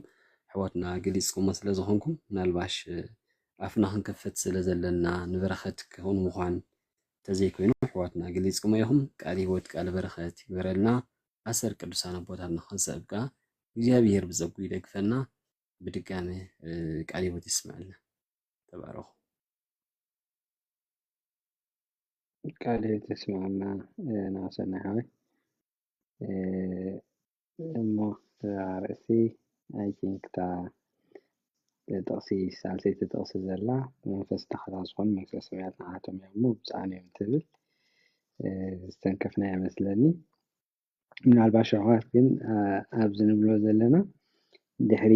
ዘይተረዳእኩም ኣልዩ ኮይኑ ወይ ክንገልፆ ከለና ፅቡቅ ጌርና ዘይገለፅናዮ እንድሕር ኣልዩ ኮይኑ ከም ሕቶ ሓዝዎ እሞ ድሓር ምስ ወዳእና ደይኩም ክትሓቱ ትኽእሉ ኢኹም ወይ ብፅሑፍ ጌርኩም ክትሓቱ ትኽእሉ ኢኹም ማለት እዩ። እታ ራብዐይቲ ጥቕሲ ወይ ከዓ እታ ካልአይቲ ኣንቀፅ እንታይ እያ ትብል? ዝሓዝኑ ምፅንናዕ ክረኽቢኦም እሞ ብፁዓን እዮም እያ ትብል ከሎ ንመን እዩ እቲ ምፅንናዕ ክረኽቢኦም ዝብሎ ዘለካ ንመን እዩ ትብል ኣብኣ ኣተኪርና ክንዘራረብ ናባኹም ዲያቆን ሓወይ ጀምረላ። ዲያቆን ኣቤል ጀምሩልና። ዲያቆን ዜና ገብርኤል እስቲ ኣነ መደብ ዝመርሕ ዘለኹ ኣነ ክዘርፍ ፅቡቅ ኣይኮነን። ቀፅሉ ጀምሩልና። መሻ ክንቅፅላ ኢና ኩሉ እንዳገበርኩም ኣይ ደሓን ቀፅል ዲያቆን ሓወይ ካብቲ ብፍላይካ ካብቲ ናይ ሃገርና እንድምታ ተጀምሩ። እሺ ከም ፍቃድ እግዚኣብሔር በለሽ። እሺ እንታይ እዩ እቲ ዝሓዝኑ ምፅንናዕ ክረኽቡ እሞ ብፅዓን እዮም ዝበሎ ኣብቲ ትግርኛ ብግእዝና ኣብቲ ግእዝካ ቃል ብቃሉ እንታይ ኢሉ ዘምፆ ብፅዓን እለ ኢላሃዊ እዚ እቶም ሕጂ ዝበልቅሱ እቶም ሕጂ ዝበኺሱ ብፅዓን እዮም እስመ እሙንቲ ይትፌሱ። ምክንያቱ እንታይ እዮም ንሳቶም ክፍሱ ደስ ክብሎም እዩ ሕጎስ እዮም ኢሉ እቲ ቃል ብቃል ከዓኒ የምፃልና ማለት እዩ። ሕጂ ኣብዚ እንታይ እዩ ናይ ቅዱስ ቤተክርስትያንና መተርጉማን ኣቦታት እንታይ ኢሎም እዮም ዝኸፍልዎ? ሓዘን ኣብ ክልተ ይኽፈል። ሓዘን ዝግባእ ሓዘን ኣሎ እዩ፣ ዘይግባእ ሓዘን እውን ኣሎ እዩ። ሕጂ በቲ ዝግባእ ሓዘን ዝሓዝኑ ብፁዓን እዮም ይባሃሉ። በቲ ዘይግባእ ሓዘን ድሓዝን ግን ብፁዕ ኣይባሃልን ማለት እዩ። ሕጂ እንታይ እዩ እቲ ሓዘን ኣብ ክልተ ከፍ ኢሎም ይርእይዎ። ሕጂተን ክልተ ሓዘን እንታይ እንተን ዝግባእ ዘይግባእን ኢልና ፈላሊና ክንሪአን ክፍትን ኢና። ኣቦይ ኣደይ መይቶምን ኢልካ ምሕዘን ካብቲ ዘይግባእ ሓዘን እዩ። ሕጂ ምክንያቱ ኣክንዲ ቦን ኣደን እንታይ ኣለውና ቅድስቲ ስላሴ እንታይ እዩ ዝብል ኣቡነ ዘበሰማያት ኢልና ክንፅልዮ ማለት እዩ። ኣብ ሰማይ ትነብር ኣቦና ኣንተ ኣቡነ ኣንተ እምነ ከም ዝብሎ እውን ንስኻ ኣቦናን ኣዴኻን ኢኻ። ሕጂ ኣቦና ኣደን ዝኸውን እግዚኣብሔር ስለ ዘለና ኣቦና ኣደን መይቶምን ኢልካ ምሕዛን ካብቲ ዘይግባእ ሓዘን እዩ ኢሉ የምፆ ማለት እዩ። ዳሕራይ ከዓኒ ሓዊ ዘመርሲ ኢና ኢልካ ምሕዛን ከዓኒ እዚ ከዓኒ ካብቲ ዘይግባእ ሓዘን እዩ። እንታይ ብፁዕ ዘብል ሓዘን ኣይኮነን ማለት እዩ። ኣብ ክንዲ ሓውካ ቅዱሳን መላእክትን ኣለዉ። ስለዚ ዝግባእ ሓዘን ኣይኮነን። ርስቲ ጉልቲ ጎዲልኒ ኢልካ ተወሲድኒ ኢልካ ከዓ ምሕዛን ዝከኣን ካብቲ ዘይግባእ ሓዘን እዩ። ምክንያቱ ኣክንዲ ምድራዊ ርስቲ ኣክንዲ ምድራዊ ጉልቲ እንታይ ኣለናይ መንግስቲ ሰማያት ስለ ዘለና ከምዚ ኢልካ ርስትን ጉልትን ጎዲልኒ ኣሎ ኢልካ ምሕዛን እንታይ እዩ ዘይግባእ ሓዘን እዩ ማለት እዩ። ብልዒ መስተ ጎዲልኒ ኢልካ ምሕዛን ከዓ እዚ ከዓኒ እዚ ከዓ ዘይግባእ ሓዘን እዩ። ምክንያቱ ኣክንዲ ስጋዊ መብልዕ ኣክንዲ ስጋዊ መስተ እንታይ ኣለና እዩ ኣክንዲ ስጋዊ መብልዕ ስጉእ ኣለና ክንዲ ስጋዊ መስተ እዚ ከዓኒ እንታይ እዩ ድስተ ከዓኒ ደሙ ሂብና እሞኒ ሕጂ ካብቲ ዝግባእ ሓዘን ኣይኮነን ነዚ ኢልካ ምሕዛን። ዝግባእ ሓዘን ካዳ እንታይ እዩ? ሓጢኣት ገዛእ ርእስኻ እንዳዘከርካ ምሕዛን ካብቲ ዝግባእ ሓዘን እዩ ማለት እዩ። ንምንታይ እዩ እዚ ሓዘን እዚ ንብዙሓት ኣብ ቤተ ክርስትያንና ዘርጉና መፅሓፍ ቅዱስና ከም ዝነግረና ናይ ቦታትና ቅዱሳን ታሪክ ከም ዝነግረና ዝገዛእ ርእስኻ ምንቲ ሓጢያት ርእስኻ ኢልካ ምብካይ ምልቃስን ምሕዛንን ከም ጥምቀት ከማን ይቁፀር እንታይ ዝብሎ ኣነ በኣ ንስሓ ኢሉ የምፅእ እዩ ብናይ ንስሓ ነብዓት ጌርካ ዝግበር ጥምቀት ኢሉ እውን እስካዕ ክንዲዚ ይህቦ እዩ ማለት እዩ ከምዚ ከዓ ሕጂ ኣብ መፅሓፍ ቅዱስና ተሪኢና ከዓኒ ነዚ ታሪክ ዝኾነና ከዓ ናይ ቅዱስ ጴጥሮስ ሓዘን ኣሎ እዩ ሓጢያት ገዛ ርእሱ በደል ገዛ ርእሱ ዘኪሩ ክበኪ ከሎ ማለት እዩ እሱ ከዓኒ እንታይ እዩ ንጎይታና መድሓኒትና ኢየሱስ ክርስቶስ ኩሎም ማለት ካዱ ኳስ ኣነስ ኣይክሕደካኒ ምስ በሎ 3 ግዜ ደርሆ ከይነቀወ 2 ግዜ ደርሆ ከይነቀወ 3 ግዜ ትክሕደኒ ኢኻ ይብሎሙኒ ነዚ ሓጢያቱ ዘኪሩ ዳሕራይ ጴጥሮስ ነዚ ኩሉ ምስ ተፈፀመ ሓጢያቱ ዘኪሩ እንታይ ይገብር ይነብዕ የድቅስ ይሓዝን ማለት እዩ እዚ ከዓ ዝግባእ ሓዘን ኮይኑ ብድሕሪ እዚ እውን ክስዕ ሊቀ ሃዋርያት ተባሂሉ ይስየም ማለት እዩ ኣብዚ ከዓ ብገዛእ ርእሶም ሓዘን ዝጥቀሱ ቦታትና ከም ኣቦና ኣዳም ምክንያቱ እግዚኣብሔር ዝኣክል ኣቦ ገነት ዝኣክል ቦታ ተወሲድኒ እንዳበለ ይሓዝን ነይሩ ብገዛእ ርእሱ ማለት እዩ ከም ኣቦና ዳዊት ነሞ ለይቲ ለይቲ ንዓራተይ ብንብዓተይ የርሕሶ ኣለኹ ከም ዝብል ማለት እዩ ንብዓቶም እንታይ ከም ውሕጅ ዝፈስስ ነይሩ ማለት እዩ ካልኣይ ሓዘን ከዓኒ ዝግባእ ሓዘን ማለት እዩ እቲ ዝግባእ ሓዘን ካልኣይ እንታይ እዩ ሓጢያት ሓውኻ ወይ ከዓ ሓጢያት ብፃይካ እንዳዘከርካ ከዓ ምልቃስ ወይ ከዓ ምንባዕ እዩ ሕጂ እዚ ብትዛዓበየ በቃ ናይ ቅድስና ነገር ናይ ብፃይካን ናይ ሓውኻን እንዳረኣኻ ተሓጢያቱ ብኡ ምቕላድ ደይኮነስ ብኡ እንዳረኣኻ ምሕዛን ሓዚንካ ከዓ ስልዩ ምፅላይ ስልዩ ከዓኒ ናብ እግዚኣብሔር መስዋዕቲ ምቕራብ ማለት እቲ መስዋዕቲ ጸሎት መስዋዕቲ ናይ ቁርባን ምግባር እዚ ከዓኒ እንታይ እዩ ዝግባእ ሓዘን ይብሎ ማለት እዩ ሓጢያት ሓዊኦም ወይ ደሞ ሓጢያት ናይ ብፃዮም ሪኦም ካብ ዘልቅሱ ዝነበሩ ቦታት ከዓኒ أبو نبي ساميل ናይ ሳኦል በደል እንዳረአየ እንታይ ይገብር ነይሩ የልቅስን ይበክን ነይሩ ይልምነሉ ነይሩ እንታይ ዝብሎ ሽዑ እግዚአብሔር እስከ ማእዝዮኑ ሳሙኤል ተላህዎ ለሳኦል ስማ አነ መንንኩ ወገረፍኩ ይዝብሎ እግዚአብሔር ቀዳማይ ሳሙኤል 16 ሓደ ዘሎ ኃይለ ቃል ማለት እዩ ማን እንታይ ዝብሎ ዘሎ ስጋ ማዓሲያን ሳኦል ተበኺሉ አነስ ንዕቀዮ ገዲፈዮኒ እሞ ስጋ ማዓሲኻ تلقسلو زلها عندها جاي كنا جرخلو نري مات كلايون قويتنا الحين يسكسسون بزعبة حاتيات نايتها جري خبك خلون تايبل ورئيا لها جر وبكي لا عليها ورئيو لزيا جبو تهاوك بمنفسي لنا زخان دحركاني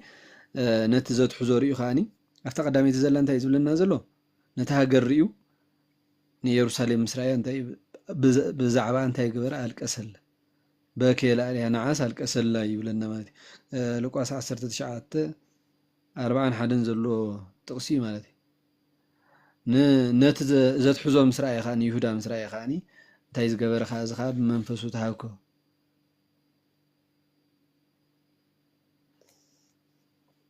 حجي إذا خاز قبع حزن مالتي منفسو تهاوكو يلغاني يمتعلنا مالتي كلا كندي بتحنا لنا كافت زقبا حزن مبل سالساي بتحنا لنا سالساي زقبا حزن كا ناي سماعتات قفي ريخ ناي سماعتات قفي ذكر كا حسيب كا ملك اس وي كا محزن كا زخاني كافت زقبا حزني نزخا مثالي زخوننا بقبر حواريات معرف شو مونت في دخلت زليو السخان انتايو انتاي زبل سمعت استيفانوس بابن توغيرو مس قتلوا ايو بابن وغيرو مس قتلوا حراي كن شو انتاي ولا استيفانوس سنس ودو صارقان وقبرو ولا هو ابي لها يبل حج انتايو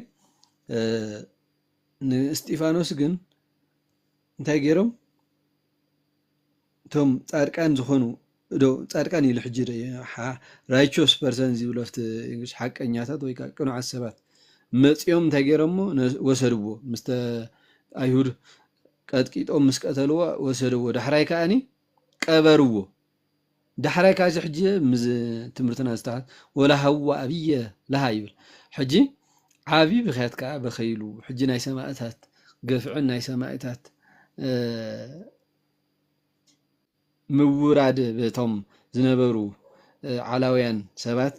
ርኢኻ ምብካይካ ካብቲ ዝግባእ ሓዘን እዩ ርኢኻ ምሕዛን ከዓኒ ካብቲ ዝግባእ ሓዘን እዩ ካልኣይ ናይ መወዳእታ ከዓኒ ዝዓበየ ሓዘን ክንሓዝነሉ ዝግባአና ሞተ ወልደ እግዚኣብሔር እንዳዘከርካ ምሕዛን ኢኻ እዚ ሕጂ ዮሃንስ ወልደ ነጎድጓድ ወይ ከዓ ቁፅረ ገጽ እንዳበልና ንፅውዖ ዮሃንስ ወንጌላዊ ካብቲ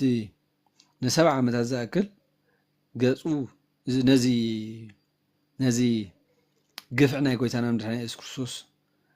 ኣብ መስቀል ዝረኸቦ ምእንታና ዝረኸቦ ስቃይን እንዳዘከረ 7 ዓመት ሙሉእ ገጹ ተቆፂሩ ዝነብር ዝነበረ ማለት እዩ ብሓዘን ዝነብር ዝነበረ ናይ ዮሃንስ ወልደ ነጎድጓድ ምሳሌ የምፃልና እዚ ማለት እዩ ነዚ እንታይ እዮም ዝብልዎ በዓል ቅኔ እንታይ ኢልዎ ዘመድ ዝበሃል ኢሉ የምፅኦ ብዛዕባ ናይ ዮሃንስ ወልደ ነጎድጓድ ኣብ ድጥዕመካ ግዜ ኣብቲ ሰናይ ግዜ ኩሉ ሰብ ዘመድ ይኾነካ እዩ ዘመድ ዝበሃል ግን ዮሃንስ ወልደ ነጎድጓድ እዩ ምክንያቱ ኣብቲ ሽግር ግዜ እውን ኣብቲ ፀበባ ግዜንሲ ኣይሃደመን ስጋዕ መወዳእታ ነይሩ ሕጂ ነዚ ሓዘን ዝኻኒ ብዓይኑ ፊት ንፊት እቲ ኩሉ ግርፋት ዝበፅሖ ዝነበረ ናይ ጎይታና መድሓኒና ኢየሱስ ክርስቶስ እቲ ኩሉ ኣብ መስቀል ዝበፅሖ ስቃይን ሪኡ ኣብ እምርኡ ተቐሪፁ ቁፅረ ገጽ ኮይኑ ሙሉእ ሂወቱ ብሓዘን ኣሕልፎ ማለት እዩ በዚ ኻኒ ክንርኢ ከለና ወንጌል ዮሃንስ ክፅሕፈልና ከለዎ ካብ ኩሉ ዝለዓለ ምስጢር ክግለፀሉ ከሎ ንርኢ ምክንያቱ ነቢ ሙሴ በቀዳሚ ገብረ እግዚኣብሔር ኢሉ ይጅምር መጀመርታ እግዚኣብሔር ኣምላኽን ሰማይን ምድርን ፈጠረ ኢሉ ይጅምር ወንጌላዊ ዮሃንስ ግን ንሙሴ ሓሊፉ ኮይዱ እንታይ ይብል ብመጀመርታ እግዚኣብሔር ነበረ ይብል ማለት እዩ ቅድሚ ዓለምን ሰማያትን ምፍጣሮም እግዚኣብሔር ነበረ ኢሉ ምስጢር ኣራቂቑ ፅሕፈልና እዚ ዝግባእ ሓዘን ብምሕዛኑ ማለት እዩ ንጎይታ እውን ብዝግባእ ብምኽታሉ እቶም ሕጂ ብፁዓን እለ ይላህው እዜ ኢሉ ካነ አንድም የምፆ ሎሚ ብፁዓን እለ ያላህው እዩ እዚ ኣብዚ ሕጂ እዋን ዘብክዩ ወይ ከዓ ዘልቅሱ ከዓኒ ብፁዓን እዮም ኢሉ ከዓኒ ነታ ዝበክዩ ዝብል ዘሎ ዘብክዩ ኢሉ ከዓኒ ብግእዝካ የምፆ እዩ ካልኣይ ትርጓሜ ማለት እዩ ሎሚ ንሰብ ብንስሓ ዘብክዩ ቀሳውስት ኑዳን ክቡራን እዮም ሕጂ ብንስሓ ክንስሑ ከለዉ ሰባት ከነስሑ ከለዉ ነቶም ሰባት ማለት ምሂሮም ስጋዕ ሓጢኣቶም ዘኪሮም ዘለዎም ነገራት ሪኦም ክሳዕ ዘልቅሱ ዝገብሩ ሰባት ከዓ እዚኦም ከዓ ንኡዳን ክቡራን እዮም እስመ እሙንቱ ይትፌሱ እንታይ እዮም ክሕጎስ እዮም ይትፌሱ ዝበለኑ ምንታይ እዩ መንግስተ ሰማያት ክወርሱ እዮም ክብል ኢሉ የምፃልና ስለ ቃላቱ እግዚኣብሔር ኣምላኽና ዝኸበረን ዝተመስገነን ይኹን ንኩላኹም ኣሕዋትና ከዓ ቃል ሂወት የስማዓለይ ቃል ሂወት የስማዓልና ዲያቆን ዓወይ ያው ሓቂ ፅቡቅ መረዳእታ እዩ ፅቡቅ ኣገላልፃ ካልኦት ኣሕዋት ኣብዚኣ ደላ እንተትውስኹላ ፅብቕቲ ነይራ እዛ ዲያቆን ዝሃበና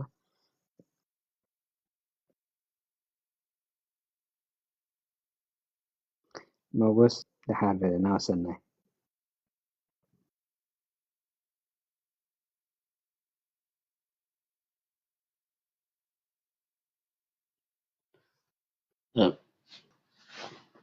ሓረይ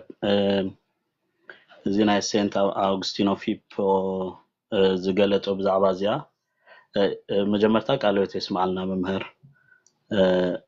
እቲ ሓሳብ ከምኡ ኮይኑ ብዛዕባ እዚ ሓዘን ዝሓዝኑ ክብል ከሎ በቲ ናቱ ኣተረጓጉማ ሓደ ካብ ልቢ ንፈትዎ ወይ ከዓ ካብ ብልብና ዝሓዝናዮ ወይ ከዓ ኣዝዩ ንዓና ቀረባ ዝኾነ ነገር ምስ ንስእል ሓዘን ይበሃል ኢሉ እዩ ዝትርጉሞ ሕጂ እቲ ሓዘን ክበሃል ከሎ ግን እትዮም ኣብዚ ተጠቂሱ ዘሎ ናይ ሓዘን ዓይነት ግን እቶም ንኣምላኽ ዝብህግዎ እቲ ናብ ኣምላኽ ዝተፀግዑ ዝሓዝንዎ ሓዘን ይከውን ምእንቲ ኣምላኽ ምእንቲ እቲ መንፈስ ቅዱስ ኢሎም ዝገድፍዎ ግን እቲ ናብ ዓለም ዘሎ ኩሉ እቲ ጣዕሚ ዝስእንሉ ወይ ከዓ እቲ ንዖም ደስ ዝብሎም ዝነበረ ቅድሚ ሕጂ ባህታ ዝህቦም ዝነበረ ግን ምእንቲ ፍቅሪ ኣምላኽ ኢሎም ዝገድፍዎ ነገራት ብሰንኪ እቲ ንዑ ምስኣኖም ዘሎ ክፍተት ወይ ከዓ እቲ ጋግ ኣብኡ ዘሎ እቲ ናይ ሓዘን ምስ እዩ ዝኸይድ እቲ ሓዘኖምን እቲ ጓሂቦም ከዓ ክሳዓቲ ብመንፈስ ቅዱስ ወይ ከዓ ብኣምላኽ ዝሕገዙን እቲ ብመንፈስ ዝጣናንዑን ዘሎ ኩነታት እዩ ዝኸውን እዩ ዝብል ሕጂ ዋላ ናይ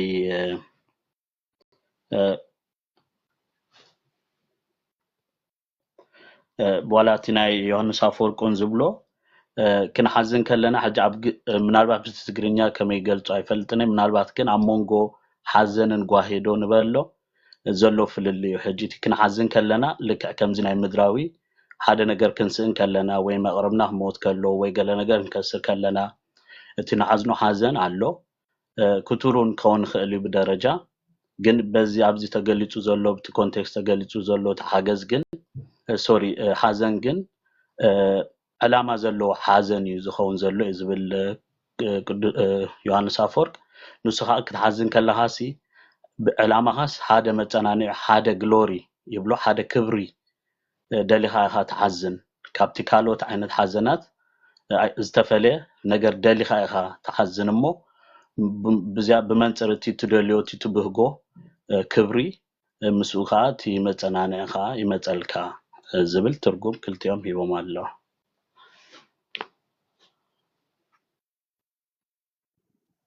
ፅቡቅ ናወሰና ይኸውነ ኣብ ሓሳባት ወስኻላ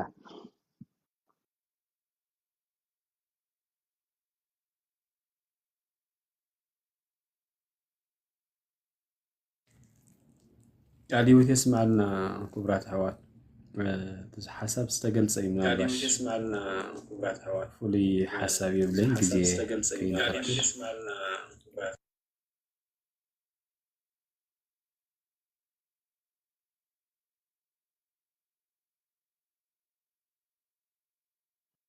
I think ድምፂ ይደጋግም ኣሎ መስለኒ ምናልባሽ ኣብተን ኣሕዋት ክገልፅዎም ዝፀንሑ ገለገለ ሓሳባት ክህበ ሕጂ እቲ ሓዘን ክበሃል እንከሎ ምናልባሽ እቲ ሓዘን ዝብል ቃል ብዙሕ ነገራት ዝመልክተልና ሰባት ብዝተፈላለየ ምክንያት ክሓዝኑ ይኽእሉ እዮም ሓደ መቅርቦም ብምሟቱ ዝነበሮም ነገራት ብምስኣኖም ውላድ ብምስኣን ካብ ሓዳርካ ምፍልላይ ካብ ቤተሰብካ ካብ መቅረብካ ምፍልላይ ብዝተፈላለየ ምክንያታት ሓዘን ክህሉ ይኽእል እዩ ማለት እዩ ኣብ ደቂ ሰባት እዚ ጎይታና ኣምላኽና መድሓኒና ኢየሱስ ክርስቶስ ገሊፅዎ ዘሎ ሓዘን ግን ንምንታይ እዩ እንድሕር ኢልና ምናልባሽ ኣብ መፅሓፍ ቅዱስ እንድሕር ሪእናዮ ብዛዕባ ሓዘን ብዙሕ ነገራት ተገሊፁሉ ኣሎ ሓደ ሓዘን ንኣብነት እታ ህፃን ምስ መተት ጎይታና ኣምላኽና መድሓኒና ኢየሱስ ክርስቶስ ምስ ከደ ኣብኡ ክሓዝኑ እዮም ፀኒሖሞ ብምክንያት ሞት ናይታ ዝነበረት ህፃን ማለት እዩ ኣብ ወንጌል ማቴዎስ ምዕራፍ 9 ዝያዳ ክንገልፆ ኢና ማለት እዩ 9:23 ዘሎ ማለት እዩ ሰባት ካብኦም ብምፍላይ እውን ንኣብነት ማርያም ማርታን ኣልዓዛር ሓውን ምስ መተ ሓዚነን ነይረን እየን እዚ ከዓ ርእሱ ዝኸኣለ ካል ሓዘን ማለት እዩ ሰባት ካብኦም ብምፍላዮም ወይ ብምሟቶም ዝሓዝንዎ ሓዘን ኣሎ እዚ ሕጂ ንቡር ሓዘን ሰባት ኩሉ ግዜ እንገብሮ ሓዘን እዩ ማለት እዩ ስለዚ መቅረብካ ስለዝመተካ ስለዚ ሓዘንካ መንግስቲ ኣምላኽ ወይ ከዓ ብፁዕ ተባሂልካ ክትናኣዳይ ምፅናዕ ክትረክብ ኢኻ ብፁዕ ክትበሃል ኢኻ ዝብል ኣባህላ እንድሕር ኣሎ ኮይኑ ምስቲ መንፈሳዊ መልእኽቲ ናይ ክርስቶስ ዝኸይድ ኣይኮነን ማለት እዩ ሕጂ እቲ ክርስቶስ ዝንእዶ ወይ ከዓ ክርስቶስ ብፁዕ ዝበሎ ዓይነት ሓዘን ግና ዝተፈለየ ሓዘን እዩ ንኣብነት ሓደ سلا حاتياتو سلا هيوتو زحازل እንድሕዳ ኮይኑ እዚ ኣብ ቅድሚ እግዚአብሔር ኣምላኽ ብፅዕና ኣለዎ ንኣብነት ኣብ ወንጌለ ሉቃስ እንድሕር ርኢናዮሲ እታ ኣመንዝራ ዝነበረት ኣብ ምዕራፍ 7 እንድሕር ርኢናዮ እንታይ እዩ ሓደ ካብ ፈሪሳውያን ኢየሱስ ምስ ዝኸበለ ሓተቶ ናብ ገዝኡ ኣትዩ ድማ ኣብ መኣዲ ተቐመጠ እንሆ ኣብቲ ዓዲ ሓንቲ ሓጥእ ሰበይቲ ነበረት ኣብ እንዳት ፈሪሳዊ ኣብ መኣዲ ምቕማጥ ምስ ፈለጠት ድማ ቅዱይ ቅብኢ ዝመልአ ብኣልባስጥሮስ ዝተሰርሐ ብልቃጥ ኣምፀአት ብድሕሪኡ ኣብ ጥቓ እግሩ ኮይና እናበኸየት በቲ ንብዓታ እግሩ ከተጠልቅዮ ጀመረት ብፀጉሪ ርእሳ እናዝረዘት እግሩ ክስዕን ቅዱስ ቅብኢውን ክትቀብኦ ነበረት ይብል ሕጂ እቲ እግዚአብሔር ዝደልዮ ዓይነት ሓዘን ከምዚ ዓይነት ሓዘን እዩ ስለ ሓጢአትካ ስለ ህይወትካ ተኣሚንካ ኣብ ቅድሚ እግዚአብሔር ኣምላኽ እተፍስሶ ዓይነት ሓዘን ወይ ከዓ እተፍስሶ ዓይነት ንብዓት ማለት እዩ ስለዚ እዛ ሰበይቲ እዚኣ እንታይ እቲ ኣብ ውሽጣ ዝነበረ መረረ እቲ ኣብ ውሽጣ ዝነበረ ኩሉ ተስፋ ምቑራፅ ብምሉእ ናብ እግዚአብሔር ምውካል ናብ እግዚአብሔር ምድላይ ወይ ናብ እግዚአብሔር ምፅጋዕ ብንብዓታ ገይራ ገሊፃቶ ልዕሊ ቃላታ ልምዓታ ናይዛ እዚኣ ተዛሪቡ ማለት እዩ ስለዚ ንከምዚኦም ዝበሉ እዩ ብፅዓን ዝብሎ ዘሎ ንከምዚኦም ዝበሉ ምፅንናዕ ዝብሎም ዘሎ ምክንያቱ ኣብዚ ምድሪ እዚ ናብ እግዚአብሔር ስለ ዝጠርዑ ናብ እግዚአብሔር ስለ ሓጢአቶም ስለ ዝሓዘኑ ስለ ሓጢአቶም ስለ ተዓመኑ ኣብ ሰማያትካ ምፅንናዕ ኮነሎም ማለት እዩ እዚኦም እቶም ብፍጹም ክርስቲያናዊ ትሕትናን ንስሓን ናብ እግዚአብሔር ዝምለሱ እዩ ነዚኦም እቲ ዘፀናንዖም ዘሎ እቲ ሓዘን እውን ምንቲ ካልኦት ዝኸውን ሓዘን እውን ኣሎ ማለት እዩ ንኣብነት ጎይታናን ኣምላኽናን መድሓኒናን ኢየሱስ ክርስቶስ እዚ ስለ ኢየሩሳሌም ሓዚኑ ኣብ ሉቃስ 19:41 ዘሎ ማለት እዩ ሕጂ ስለቲ ዝኸውን መከራ ስለቲ ዝመፅእ ክፍዒ ወይ ከዓ እቲ ኢየሩሳሌም ጎይታ መፅኡ ንዕኡ ዘይምእዛዛ ብዙሕ መከራ ከም ዝወርዳ ክርስቶስ ተነጊርዋ እዩ እዚ ከዓ ኣብ 7 ዓመተ ምህረት እቲ ጀነራል ቲቶ ዝበሃል ናይ ሮማ ዝነበረ ንኢየሩሳሌም ኣብ እምኒ ልዕሊ እምኒ ከምዘየትረፋ እዚ ኣብቲ ናይ ዮሴፍ ወልደኮርዮን መፅሓፍ ተፃሒፉ ብብዝሒ ስለ ንረኽቦ እምኒ ልዕሊ እውን ከምዘይተረፈት ሕጂ ክርስቶስ ኣቐዲሙ ስለ ኢየሩሳሌም ከም ዝበኸየ ስለታ ኣምላኽ ዓልያ ካብ ኣምላኽ ዓልያ ናብቶም ናቱ መፀ እቶም ናቱ ከዓ ኣይተቐበልዎን ከም ዝበሎ ናብቶም ናቱ መፂ ነቲ ኣምላኻ ስለዘይፈለጠት በዚ ምክንያት እዚ ብትዕቢታ ክትወድቕ ከም ምዃና ስለዝፈለጠ እግዚአብሔር ኣምላኽ ክርስቶስ ባዕሉ በኺላ ማለት እዩ ስለዚ ብተመሳሳሊ መገዲ ከምቲ ሓውና ዲያቆን ዓብይ ክገልፀልና ዝፀንሐ ከምቲ ናይ ዓዱታ ትምህርቲ ስለ ሓጢአት ኣሕዋትና ክንበክብ ከለና ስለ ሓጢአት ኣሕዋትና ናብ እግዚአብሔር ኣምላኽ ክንፅልይ ከለና እዚ እውን ርእሱ ዝኸኣለ ናይ መስዋእቲ ሓዘን እዩ እዚ ፍጹም ኣብ እግዚአብሔር ኣምላኽ ቅቡል ዝኾነ እዩ ማለት እዩ ምክንያቱ ጸሎትካ ክስማዕ እንድሕር ኮይኑ ብፍቅሪ ክስነ ኣለዎ ሓቀ ብፍቅሪ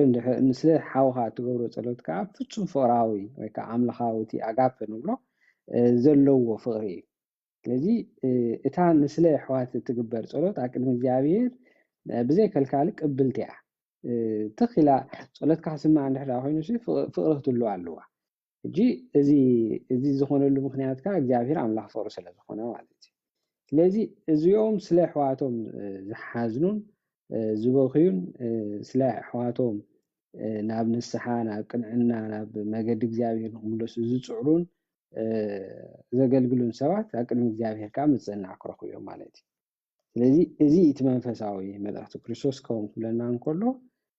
ኣሕዋትና ብምውዳቖም ክንሳለቕ ዘይኮነስ ኣሕዋትና ብምውዳቖም ክንበክን ንዕኦም ከዓ ናብ እግዚአብሔር ኣምላኽ ብሓደ ሓጥእ ዝንሳሕ ኣብ ሰማያት ዓብ ሓጎስ ከም ዝኸውን ከም ዝበሎ ስለዚ ምውዳቕ ናይ ኣሕዋትና ከሕጉሰና ዘይኮነሲ ክሕዝነና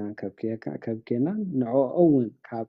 ኣፍ መንጣሊ ካብ ዲያብሎስ ካብቲ ኣብ ዙርዮም ዝጓዝም ዘሎ ኣንበሳ ከነድሕኖም ኢልና ክነገልግልን ክንዓይን ከለና ዝግበር ሓዘን እዩ በዚ ምክንያት እዩ ጎይታ ነዚ ቃል እዚ ዝተናገረ ማለት እዩ ስለዚ ኣብ ሂወትና ክውን ክንገብሮ እግዚኣብሔር ኣምላኽ ብፀጉ ይደግፈና ማለት እዩ ናብ ሰናይ ዓዊ ወፂኡ ኣሎ ካልኦት ኣሕዋት ኣብ ታሕቲ ዘለኹም ኣትኹም ኣብ ታሕቲ ኣብ ላዕሊ ተገልግሉና ፅቡቅ ነይሩ እሞ ናብታ ቀፂላ ዘላ ዶ ክንከይድ ተዛሪብና ናሰባ ለውሃት ንምድሪ ክወርስዋ እሞ ብፅዓን እዮም ዝብል ቃልን ኣለና ስለዚ እዚ ቃል እዚ እንታይ እዩ እቲ ልውህና እንታይ እዩ ብኸመይ እዮም ከምድሪ ዝወርስዋ ዝብል ቃል እንተነዘራርብ ዲያቆን ኣቤል ሓወይ ጀምረና ብፍላይ ካብቲ ናይ ኣቦታት ትምህርቲ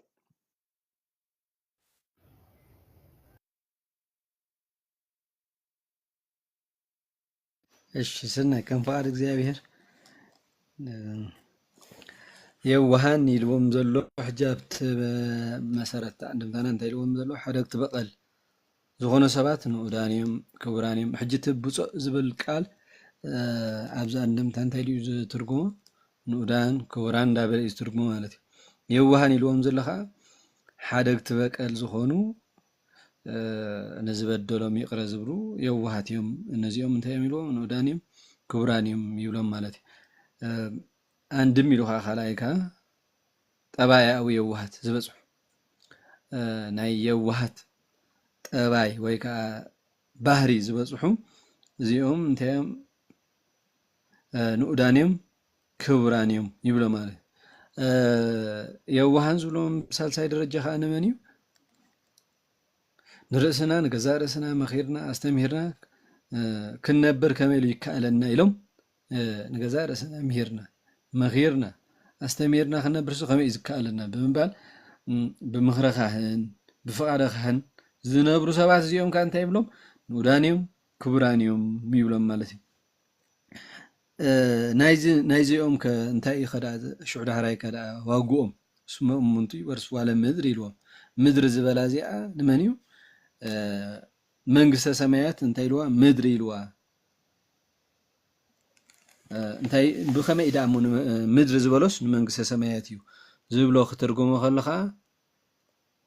እዛ ምድራዊት እዛ ምድሪ እዚኣ ሓሊፋ ታትውረስ ቦታ ስለ ዝኾነት እንታይ ኢልዎ መንግስተ ሰማያት ኢሉ ይትርጉም ማለት ነይኒ ነታ ምድሪ ስሞም ምንቱ ወርስዋ ለምድሪ ዝብል ምድሪ ንመንግስተ ሰማያት ምድሪ ኢልዋ እንታይ እዛ ምድሪ እዚኣ ሓሊፋ ትውረስ ቦታ ስለ ዝኾነት ምድሪ ኢሉ ይፅዋዕ ካልኣይ ከዓ ንምንታይ እዩ እታ ቀንደብቲ ትርጓሜ እኮ ወሲሑ ዝገልፀና እዚኣ እዩ ምድሪ ዝብል ዘሎ ንመንግስተ ሰማያት ዝውክል እዩ ኣብ ዝብል ሓሳብ እዩ እዛ መንግስተ ሰማያት እዚኣ ወይ ከዓ እታ ምድሪ ኢሉ ፀዊዕዋ ዘሎ ብዚ ነታ መንግስተ ሰማያት በቲ ምድራዊ ስራሕና ስለትውረስ እንታይ ኢልዋ ምድሪ ኢልዋ ማለት እዩ ምድራዊ ስራሕ ናብኣ ስለ ዘእቱ ምድሪ እዩ ፀዊዓ መበል ክንደይ ከዓ ንርኢ ኣለና መበል ሳልሳይ ከዓ ሕጂ እንታይ ኢልዋ አንድም ኢሉ ከዓ ምድራውያን ጻድቃን ስለ ዝወርስዋ እንታይ ኢልዋ ምድሪ ከዓ ኢሉ ይፅዋዕ ራብዓይ ከዓ ትርጓሚኡ እንታይ ኢሉ አንድም ኢሉ ኣብ ምድሪ ተድላ ስጋ ከም ዝፍፀም ኣብ መንግስተ ሰማያት ድማ ተድላ ነፍሲ ስለ ዝፍፀም እንታይ ኢልዋ ምድሪ ኢሉ ይፅዋዓ ማለት እዩ ነኒ ነታ መንግስተ ሰማያት እንታይ እዩ ዝብለና ኣብኡ መጠቐሲ ምፅኢኹም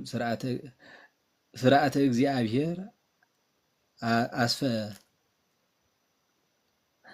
ስርዓተ እግዚአብሔርሰ ኣስፈነ በብሂሎቱ ብፁዓን የዋሃን እስመሎሙ ይእቲ መንግስተ ሰማያት ከም ዝብል ስርዓተ እግዚአብሔርሰ ኣሰፈወነ በብሂሎቱ ብፁዓን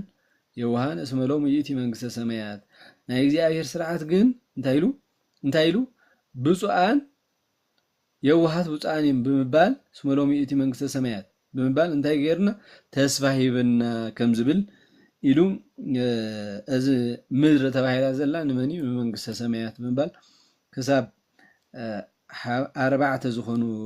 ምሳሌታት እንዳገብሩ ይረድኡና ቀጽሉ ኣሕዋት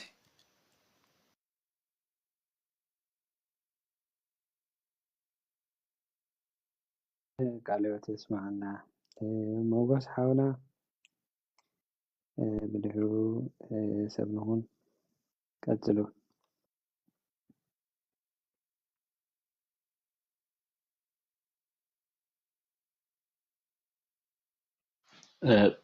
فلوي كوا أي رهب كلان كابتي استقلت قاليو تسمع لنا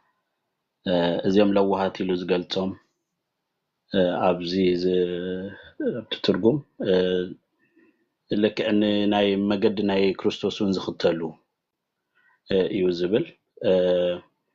جنتل انت هنبلون هل بتجرينيا هامبل كمزي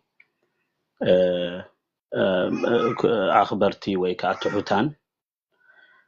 كل نجار كعب على ما جميتهم زي كونسي بقالنا أملاخ زجوعزو بزح كساي زي بلوم عب امنتهم كا عزيو استغانن ويكا كمزي جنت زي بلو جن فوز زبلنا امنت أكايدا زخدو زتصممو خا تعقستኛታት خا يخونو እዚ ምንታዩ እቲ ብበፃላይ ወይ ከዓ ብሸይጣን ዝመፅእ ዝኾነ ይኹን ንዖም ንምግፋዕ ዝግበር ዝኾነ ይኹን ክስታይ ግን ኣብኡ ግን ተሪሮም ደው ዝበሉ ምክንያቱም ኣብ መወዳእታ እቲ ተስፋ ምውራስ ናይቲ ምድሪ እንድዩ እቲ ምድሪ ከዓ እቲ ናይ ይቕሬታ ሰር ምድሪ ዝብላ ከዓ እቲ ናይ ተስፋ ምድሪ ምውራስ ስለ ዝኾነ عبيلهم تانيهم زتنحو مالتيو يريتها نت دمصي كما اتبلا بزل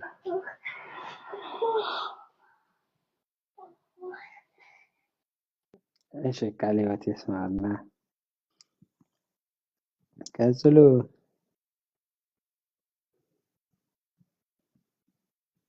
سلام كريستوس مساهم يكون فقرو أبيتكم أنا براكم أبيوتكم بزحنا عزيزون ينبر كم يوعلكم كم يحديركم ببجزيكم كلكم حوات لعلن تحت نزلهم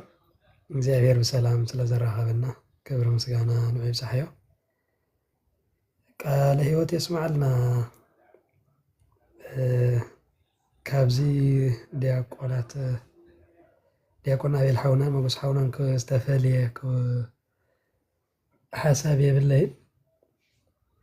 እንታይ ጥራይ ሓንቲ ከቐምጥ ደሊ ጎይታ እዚ ብቃሉ ዘስተምሃሮ እዩ ከምታ ቀዲምኩም ክተንብቦ ዝፀናሕኩም በአፉ ከምዝን እዩ እንዳበለ ዝተናገሮ እዩ ጎይታ ከዓ በአፉ ብግብሪ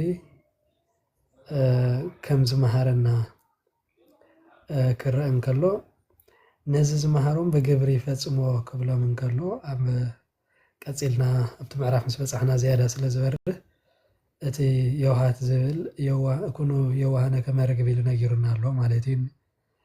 ኣብዚ እቶም የዋሃት እንታይ ክረኽቡ ምዃኖም ስለ ዝነገረና ሽዑ መወዳእታ እዚ ክትረኽቡ መታንስ ኩኑ ተባሂልና ኣለና እሞ የዋህ ማለት ከምቲ ናይ ርግቢ ዝብል ዝያዳ ኣብቲ ምዕራፍ 10 ስለ ዝበርሃልና እዚኣ ሓንቲ ሓሳብ ጥራሕ ከካፍል ብዓብዪ ግን ማይክ ዝኸፈትኩ ሓሳብ ሃሊኑ ወይ ተወሳኺ ትምህርቲ ክውስኽ ደልየ ዘይኮንኩ ሰላም ክብል ኢለ ማለት እዩ ሰላም ክርስቶስ ምስ ኩልና ይኹን ቃለ ሕይወት የስማዓልና ብድጋሚ አሜን ቃለ ሕይወት የስማዓልና هو إذا قال كم زي أحواتنا تقولنا لصانه لو هات المدري كورس ويعمو بصان يوم زي القالينا كن سمتني هنا حجيتي يوحنا زي القال بخلت نجرينا كريه نقل حدا بعونتها وخريه نقلينا بدخل أوجين كعب علتها خريه نقلينا حجي واحد كتوله كلها حدا كم زي ما زادن سب وي مارس قلتي في زتالل يوه كتلو كل حاصل بقى قلتي في سب زعمن مو زتالل كخون خيلي تخلعي يوه زبحر زلوها روح عقال عقوس كخون خيلي مالتي ስለዚህ ንኽልተ ነገራት ክንጥቀመሉ ንኽእል ቃል እዩ ማለት ሕጂ እቲ ክርስቶስ ኣብዛ ቃል እዚኣ ክገልጾ ደልዩ ዘሎ ግን እቲ ናቱ የዋህነት እዩ ንኣብነት ኣብ ወንጌል ማቴዎስ ቀፂልና እንሪኦ ምዕራፍ ክኾን ግን ምናልባሽ ንምትሓዝ ዝኣክል እንድሕር ክልቲአና እናፃፂርናዮ እንታይ ይብል ኣትኩም ኩልኩም እትፅዕሩን ፀው ዝኸበደኩም ናባይ ንዑ ኣነ ከዕርፈኩም እየ أنا لواحي لبيون تحتي مو عرفتي ترو كوايون تمهارو نسخون كان نفسهم كعرفتوا تروحوا كما عرفتي لزوب طريقة فكشوا ويبل حجي زي عينت يوهنتيو كمتناي كريستوس يوهنت مالتي مخنياتو انتاي تي عينت يوهنت زي نعلم زي يمثل كاب عالم زرحاقه انتاي دا نكريستوس زمثل نتي ناتو سمعيتات كل ነገራት ክቆፃፀርን ክመልኽን ዝኽእል ማለት እዩ እዚ ዓይነት የዋህነት እዚ እዩ ክርስቶስ ዝደሊ ማለት እዩ ካልኣይ ነቲ ቃል ኣምላኽ ንምቕባል ገርሂ ነቲ ናይ ዓለም ተንኮልን ፍሕሶ ሰይጣንን ንምቋም ከዓ ተሪር ዝኾነ ማለት እዩ ንክርስቶስ ዝመስል ምክንያቱ ሓውና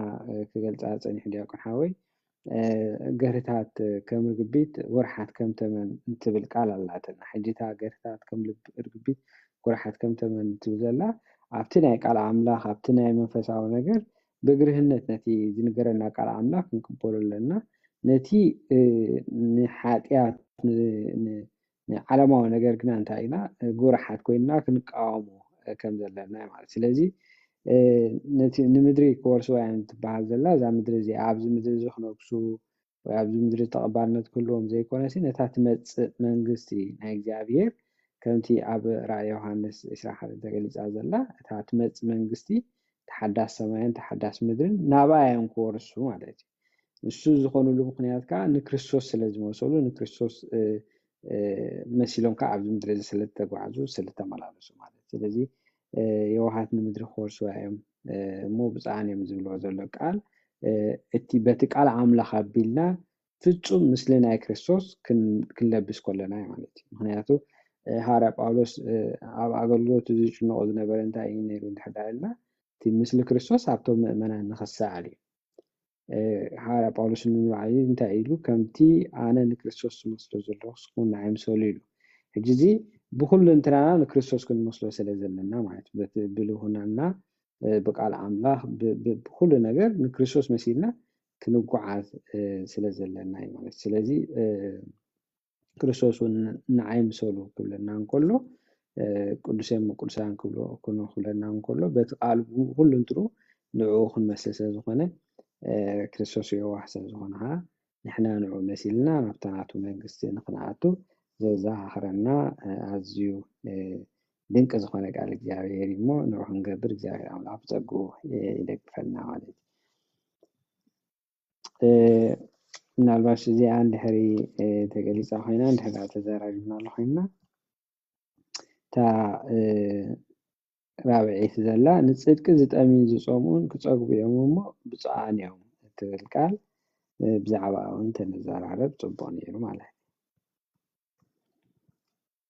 ራብዒቲ ንፅድቂ ዝጠምዩን ዝፀምኡን ክፀግቡ እዮም እሞ ብፅዓን እዮም እትብል ቃል ዲያቆን ኣቤል ጀምረልና እሺ በሉ ከም ምእዛዝ እስቲ ኣሕዋተይ ብመሰረት አንድምታ ናይ ወንጌልና ዘላ ብፁዓን እለ ይርህቡ ወይ ፀምኡ በእንተ ፅድቅ ዝብል ቃል እዩ ዘሎ ንፅድቂ ምእንቲ ፅድቂ ኢሎ ምእንቲ ፅድቂ ሕጂ ምእንቲ ፅድቂ ዝብል ኣሎ እዩ ሕጂ ምእንቲ ፅድቂ ንፅድቂ ኢልካ ተፈቲሕካዮ ችግር የብሉን ማለት እዩ ኣብቲ ግሪክ ቋንቋታ ራይቸስነስ ኢልዎ ዘሎ እንታይ ኢልዎ ዘሎ አኩዜቲቭ ይህዎ ዘሎ ማያ ማለት ተሰሓቢ ንብሎ ብግእዝ ማለት እዩ ፅድቅ ክብል ከሎ ማለት እዩ በቲ ለይ ፀምኡ ወይ ረህቡ ፅድቀ ኢሉ ንፅድቂ ኢልካ ተፈቲሕካዮን ደባእስ ኣይኮነን ቋንቋ ማለት እዩ ኣብቲ ቨርብ ኣብቲ ለይ ረህቡ ወይ ፀምኡ ኣብ ዝብሎ ግን እንታይ እዩ ንምንታይ ኢሉ ፎር ይብሎ እዩ ዋላ ኣብቲ እንታይ የርኢና ንፅድቂ ዝብል ኪንግ ጀምስ ንፅድቂ ኢሉ እዩ ራይቸስነስ ኢሉ እዩ ፈቲሕዎ ዘሎ ፅድቂ ዝጠምዩ ዝፀምኡን ንፅድቂ ማለት እዩ ኣብቲ ስታንዳርድ ቨርጂን ደሞ ሪአ ነይረ እንታይ ዝብሎ ፎር ኢሉ እዩ ፈትሐ ብእንተ ምዝግእዝ ድሰማማዕ ማለት እዩ እዛን እለ ይረህቡ ወይ ፀምኡ በእንተ ፅድቂ ዝብል ምዛ ሓደ ይሰማማዕ ዋላ ኣብታ ናይ ኢንተርሊኒየር ግሪክና እንግሊሽ ገይሩ ዘሎ ፈቲሕዎ ዘሎ ተረስት ፎር ኢልዩ ንምንታይ ንፀምኡ ን ኢልዩ ኣምጪዎ ዘሎ ፎር ዝብል ከዓኒ በእንተ ኢልና ክንፈትሖ ንኽእል ኢና ብግእዝ ማለት እዩ ሕጂ ብዛዕባ እቲ ቃል ንእሽተይ ከም እንተኢልና ምንቲ ፅድቂ ምንቲ መንግስተ ሰማያት ኢሎም ዝፀምኡን ሰባት ንኡዳን ክቡራን እዮም ይብለና ማለት እዩ ሕጂ እቲ ብፁዓን ዝብል ንኡዳን ክቡራን እዮም ምንታይ ኢሎም ምንቲ ፅድቂ ኢሎም ምንቲ መንግስተ ሰማያት ኢሎም ዝጠምዩን ዝፀምኡን እዚኦም ከቲ ጥሜትን ፅምን ከመይ ሎሚ ነዚ ዘሎና ፈፂምና እንተበልዕናስ ድሓር መንግስተ ሰማያት ምንታይ ክንኣቱ ኢና ኢሎም ከፊሎም ካብቲ ናቶም ከፊሎም ንምንታይ ዝገብሩ ነዳያን ዝህቡ ንዝጠመዩ ዝህቡ ንዝፀምኡን ዘስትዩ ሰባት እንታይ እዮም ንኡዳንን ክቡራንን እዮም ሎሚ ዝረኸብናዮ እንተበልዕና ሰብነትና ካብ ሓጢኣት ወሲድና ገቲእና ምንባር ከመይ ኢሉ ይከኣለና ኢሎም ከፊሎም እናሃቡ ዝጠምዩ ዝፀምኡ ሰባት እዚኦም እንታይ እዮም ንኡዳን ክቡራን እዮም እንታይ ዝብል ጥቕሲ የምፃልና ውሃ ሽዑ ናይ ሃይማኖት ኣበው ጥቕሲ ማለት ሃይማኖት ኣበው 21:16 ዘሎ እስመ ዘያ ነዲ ርእሶ ብዙሓት መባልት ውእቱ ይክል ኢህዞተ ስጋሁ እቲ ንገዛእ ርእሱ ካብ ብዙሕ መብልዕ ዝኽልክል ወይ ከዓ ድኻ ዝገብር ሰብስ እንታይ ኢሎም ንገዛእ ነቲ ስጉኡስ እንታይ ክገብር ክእል ክቋፀር ክእል ማለት እዩ ፍትወታት እኩያት ሃጣዊ ርኩሳት ዝለዓሉ እንታይ እዩ ሰብ ኣዝዩ ኣብ ዝበልዓሉ ኣዝዩ ኣብ ፀገበሉ እዋን እንታይ ይለዓል እዮም እዚኦም ፍትወታት ርኩሳት ሃጣዊ እኩያት የምፅኡ ኣብ ጸሎተ ነቢ ሙሴ የምፅኡ ኣብ እንታይ ብሎ ያዕቆብ በልዓ ያዕቆብ ወፀግበ ከርዮ ፅጋብ ለምንዙ ርህቀ ሓደ ጎለ እግዚአብሔር ኣምላኩ እንዳበለ የምፅኡ ሕጂ ያዕቆብ በልዐ ፀገበ ሂወቱ እውን ካብ እግዚአብሔር ኣምላኩ ረሓበ እንዳበለ የምፅኡ ሕጂ እዚ ከፊልካ ካብቲ ትበልዖ ከፊልካ ንነዳያን መሃብ እንታይ ዝብሎ ዘሎ ሕጂ እዚ ብፁዓን ለይርሁ ወይ ፀምኡ በእንተ ፅድቂ ምንቲ ፅድቂ ኢሎም እዚኦም ካብቲ ዘለዎም እንዳኸፈሉ ዝጠምዩ ዝፀምኡን እዚኦም እንታይ እዮም ንኡዳን ክቡራን እዮም አንድም ኢሉኻ ካብ ብልዓ ሓጢኣት ካብ መስተ ሓጢኣት ዝጠምዩ ዝፀምኡን ሰባት ንኡዳን ክቡራን እዮም ንፍቅሪስ ዝዑ ሰባት ንኡዳን ክቡራን እዮም ፀምኣት ነፍሲ ሃበ እግዚአብሔር ሕያው ከም ዝብል ዘማራይ ዳዊት ማለት እዩ ዘማራይ ዳዊት እንታይ ኢልና መዝሙር 41:2 ዘሎ ነፍሰይ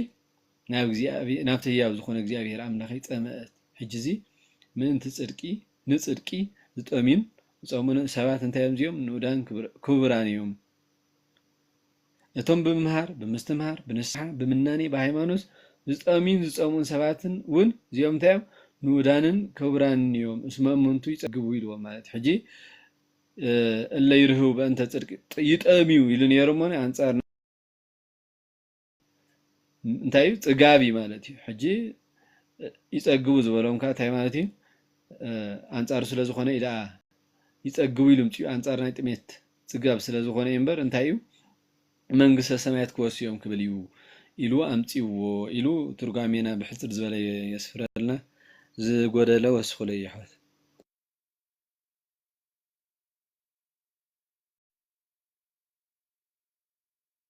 ብልዓ ሓጢኣት መስተ ሓጢኣት ትብል ይቅርታ ሓውና ኣብቲ ታሕቲ ስለ ዝሓተታይ ካብ ብልዓ ሓጢኣት ካብ መስተ ሓጢኣት ዝበሃል ዘሎ ናይ ሓጢኣት ብልዒ ናይ መስተ ብልዒ ኢሎም ጥራይማ ውፅሒፎማ ዘለዉ ትትርጉም ግን ዝያዳ ከዓ ንሓተ ኣለይናሽ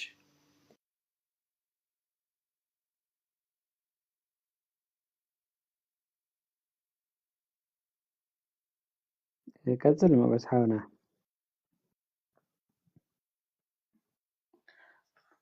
ሃረ ቃለ ሕይወት የስማዓልና ኣነ እኳ ብዙሕ ዝተፈለየለን ንሱ እቲ ትርጉም ኣብዙን ክከታተሎ ዝፀናሕኩ ክሪኦ ዝፀናሕኩ እዚ ኣምብሮስ ኦፍ ሚላን ዝበሃል ካልእ ካብ ኤርሊ ቸርች ፋዘርስ ዝፀሓፎ ግን ሓንቲ ንእሽተይ ጥቕሲ እያ ዘላ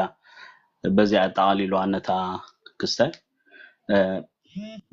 ብሰንኪቲ ዝፈፀምኮ ሓጢኣት ሲ በኼ ወይ ከዓ ነቢዐ ሽዑ ንሽዑ ከዓ ክፀምእን ክጠምን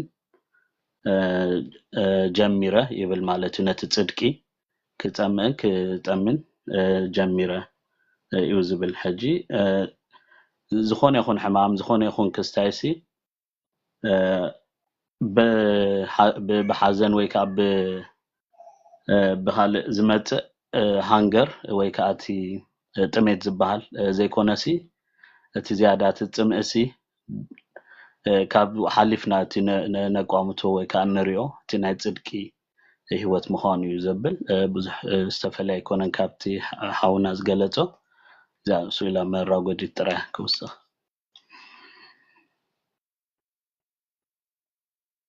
ቃል ህይወት የስማዓልና ኣሕዋትና ናይ ባዕልካ ፅቡቕ ኣገላልፃ ብፍላይ እቲ ናይ ኣቦታት ፅሑፋት ብትግርኛ ወይ ገለ ብቐጥታ ክረኽቦ ስለዘይንኽእል ቁሩብ ንሱ ግዜ ሂብካ ተርጒምካ ተቕርቦ ስለ ዘለካ እዩ እምበር ኣቦታት ናይ ቤተክርስትያንና ነዚ ቃላት እዚ ክገልፅዎ ከለዉ ነቲ ሓንቲ ቃል ሓንቲ መፅሓፍ እውን ተኣክል ገይሮም እዮም ዝገልፅዋ ምክንያቱ ኣዝዩ ጥልቕ ዝበለ መንፈሳዊ ኣገላልፃ ስለ ዘለዎ ማለት እዩ ምናልባሽ ኣብዛ ኣሕዋተይ ዝበልዋ ዳርጋ ኩሉ ተባሂሉ እዩ ንፅድቂ ዝጠምዩን ዝፀሙን ክፀግቡ እሞ ብፅዓን እዮም ዝብል እቲ ሓደ ንፅድቂ ነቲ ፅድቂ ዝጠምዩን ዝፀምኡን እንጂ ነቲ ፅድቂ ምፅማዕን ምጥማይን ማለት ንኩሉ ግብሪ ፅድቂ ነቲ ኣምላኽ ክትገብሮ ዘለካ ኢሉ ዝኣዘዘካ ነገራት ንዕኡ ንክትገብሮ ምፅማዕን ምጥማይን ማለት እዩ ንዕኡ ሓረር ምባል ካብ ትእዛዝ እግዚኣብሄር ካብ ፍቃድ እግዚኣብሄር ንከይትወፅእ እንታይ ምግባር እዩ ነብስካ ምሕላው ማለት እዩ ኩሉ ሸዓሲ እግዚኣብሄር ከተሐጉሶ ኢልካ ጥራይ ምፅዓር ማለት እዩ ምክንያቱ ከምቲ ኣብ ትንቢት ኢሳያስ ይመስለኒ ምናልባሽ እዚ ተጋጊ ከምቲ ኢራብ ንዓይኒ ማያት እትናፈቆሲ ኦቤታ እንታይ ንፋቅ ማለት እዩ ንፅድቂ ምጥማይን ምፅማን ማለት ንእግዚኣብሔር ምንፋቅ እዩ ንእግዚኣብሔር ምንፋቅ ማለት ንእግዚኣብሔር ምንፋቅ ማለት ከዓ ንእግዚኣብሔር ምፍቃር እዩ ንእግዚኣብሔር ምፍቃር ማለት ከዓ ትእዛዛቱ ምሕላው ማለት ስለዚ በዚ ነገራት ተታሒዙ እንድሕር ርኢና እቲ ቃላት ካብ ፍቃድ እግዚኣብሔር ዘይምውፃእ ሙሉእ ስምረትን ሓድነትን ምስ እግዚኣብሔር ምህላው ማለት እዩ ኣብ ቤት እግዚኣብሔር ምህላው ስጋን ደምን ናይ ክርስቶስ ምቕባል ብንስሓ ነብስኻ ምሕፃብ ማለት እዩ ሕጂ እዚ ንፅድቂ ኩሉ ፅድቂ ማለት እዩ በቲ ካልኣይ ወገን ከዓ ንፅድቂ ኢልካ ንፅድቂ